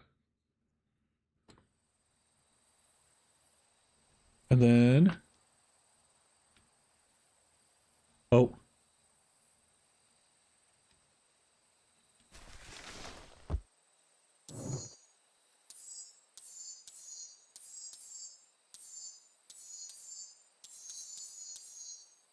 We did it though. Let me, I want to pull up Steam real quick. I'm curious to see if there's, oh no, 100% in it. Wow.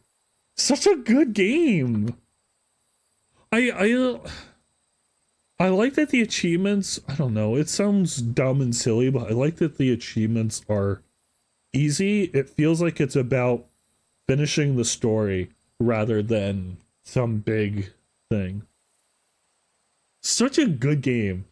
Well, I'm gonna call it there because I'm gonna go get food. I'm sorry. Such an amazing game. Chat, if there's any games like that you know of, let me know. I want to play them. I'm gonna look into that other one and we'll see what it is. But I'm sorry to end it after, I know we go a little bit longer, but I really, really want to try and get that Mario Kart video done.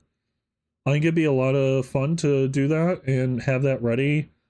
My goal is to have it done by Monday. I have the script written out. From what I have seen, it was interesting and cute. Yeah, it was good. I loved how the whole, how the book was handled, how it was still like choice things. My favorite part of the entire game was that you had to fully complete the story. You couldn't leave one branch undone because you needed those medallions, medals, whatever, to get to the final option of the correct branch. I like that a lot. That's a very well handled thing, and that fits that type of game well. It tricks you into thinking it's rewarding you for completing it. You know, it's not. It's making you do it, but that was such a good game. I'm so happy. That was such a good game.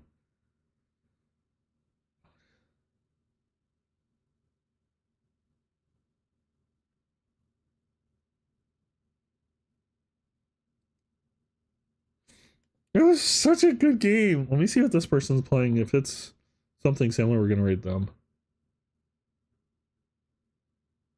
Oh, they'll be right back. Okay. It was so good. I was so happy. That was so good. I kind of want to just rate Evie. I haven't seen her in a while. I'm glad to have been watching her again. Seriously, Chad, if you like this, let me know. Because I would love to do more of these. There's one of my friends made a visual novel. I don't know if it's voice acted. I need to double check. But if it's not, I'd love to get a group of people to do go through it and do the voice acting type thing. Because like one of the big things I really enjoyed watching was Bishojo. Before it was Bishojo, play Doki Doki Literature Club and watch them all kind of do the lines out. I thought that was really good. Kind of blindly going in together. The game is free, so my friend's game, so I think it'd be really fun. I've been like kind of holding off playing some of her games because I feel like I can't really do it justice with whatever, but I think that'd be a fun thing. I think it'd be really fun. I need to figure out how many characters there are, how many if it's voice actor or not, and then we can go through it. I think that'd be a lot of fun. But thank you all for coming, and I will see you all tomorrow. I don't know what we're gonna play yet.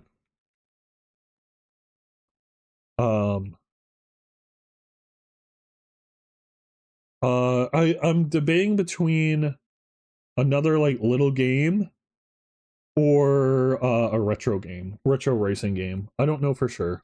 But here's the raid message if you're subbed, if you're not subbed, and I will see you all then. Thank you again for coming. I really hope you enjoyed this. This like pleasantly surprised me. I like the dark undertones and them being able to overcome it with a sweet positive ending. It really had like I was so pissed. I tried to watch a silent voice and it's not streaming anywhere for free. It's paid only. So I gotta dig up my copy and watch it or something. I don't know. That annoyed me so much, but thank you all for coming and I will see you then. Again, we'll figure it out as it goes. Bye.